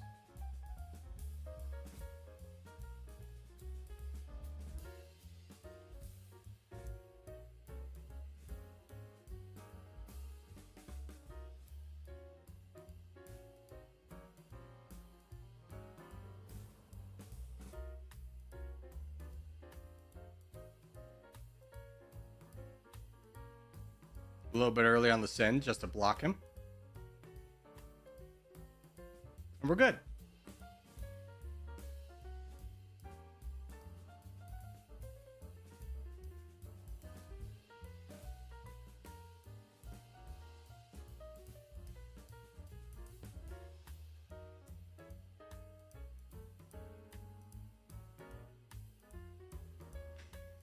breed is your dog? I have a Cane Corso.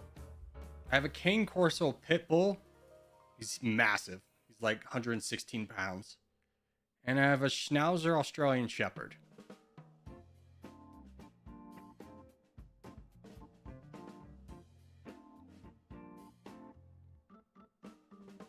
Hobbs is the one that attacks the bull. The big dog.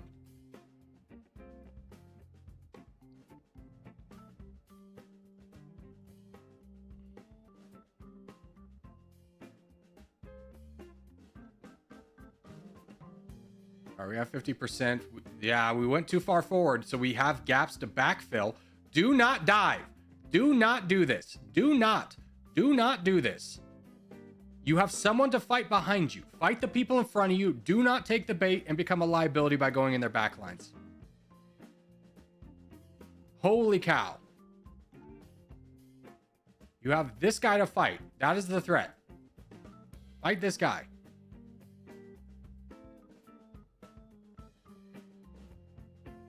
Keep the enemy in front of you. Keep the enemy in front of you. Myopic, charge. What are we doing?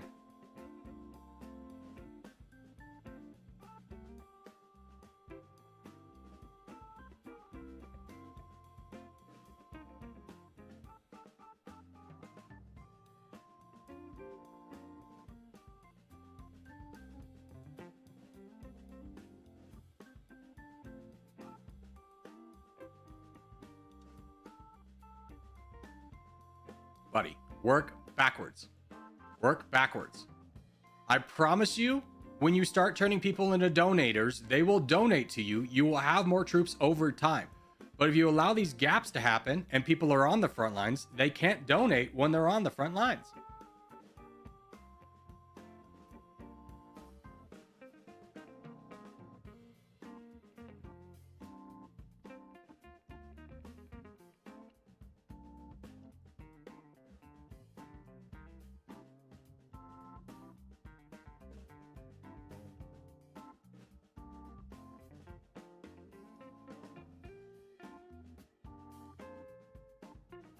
Of course, CCP blocks me off. I mean, does he have a different playstyle?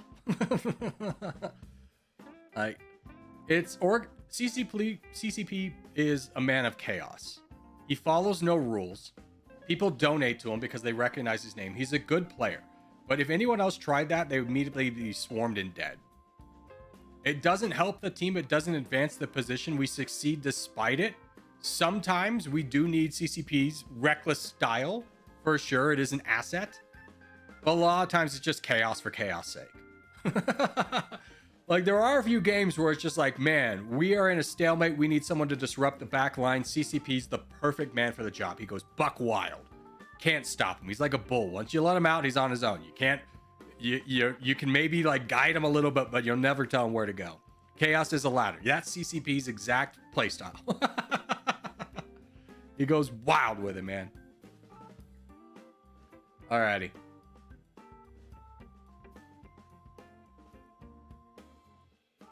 But I think that's gonna do it for today. I need to clean up this room. First off, DivBuster, thank you for 18 months. I need to clean up this room. I would love to do the rock stream this week, where we crack open those rocks finally. But I gotta clean up this room first. So I think I'm gonna leave it there for the day. I'm gonna do some chores. Clean up this room. I'm going to see about trying out a new game. But for now, boys, that's where we're going to leave it. Thanks for being here. Hope you had fun. I'll see you in the next one.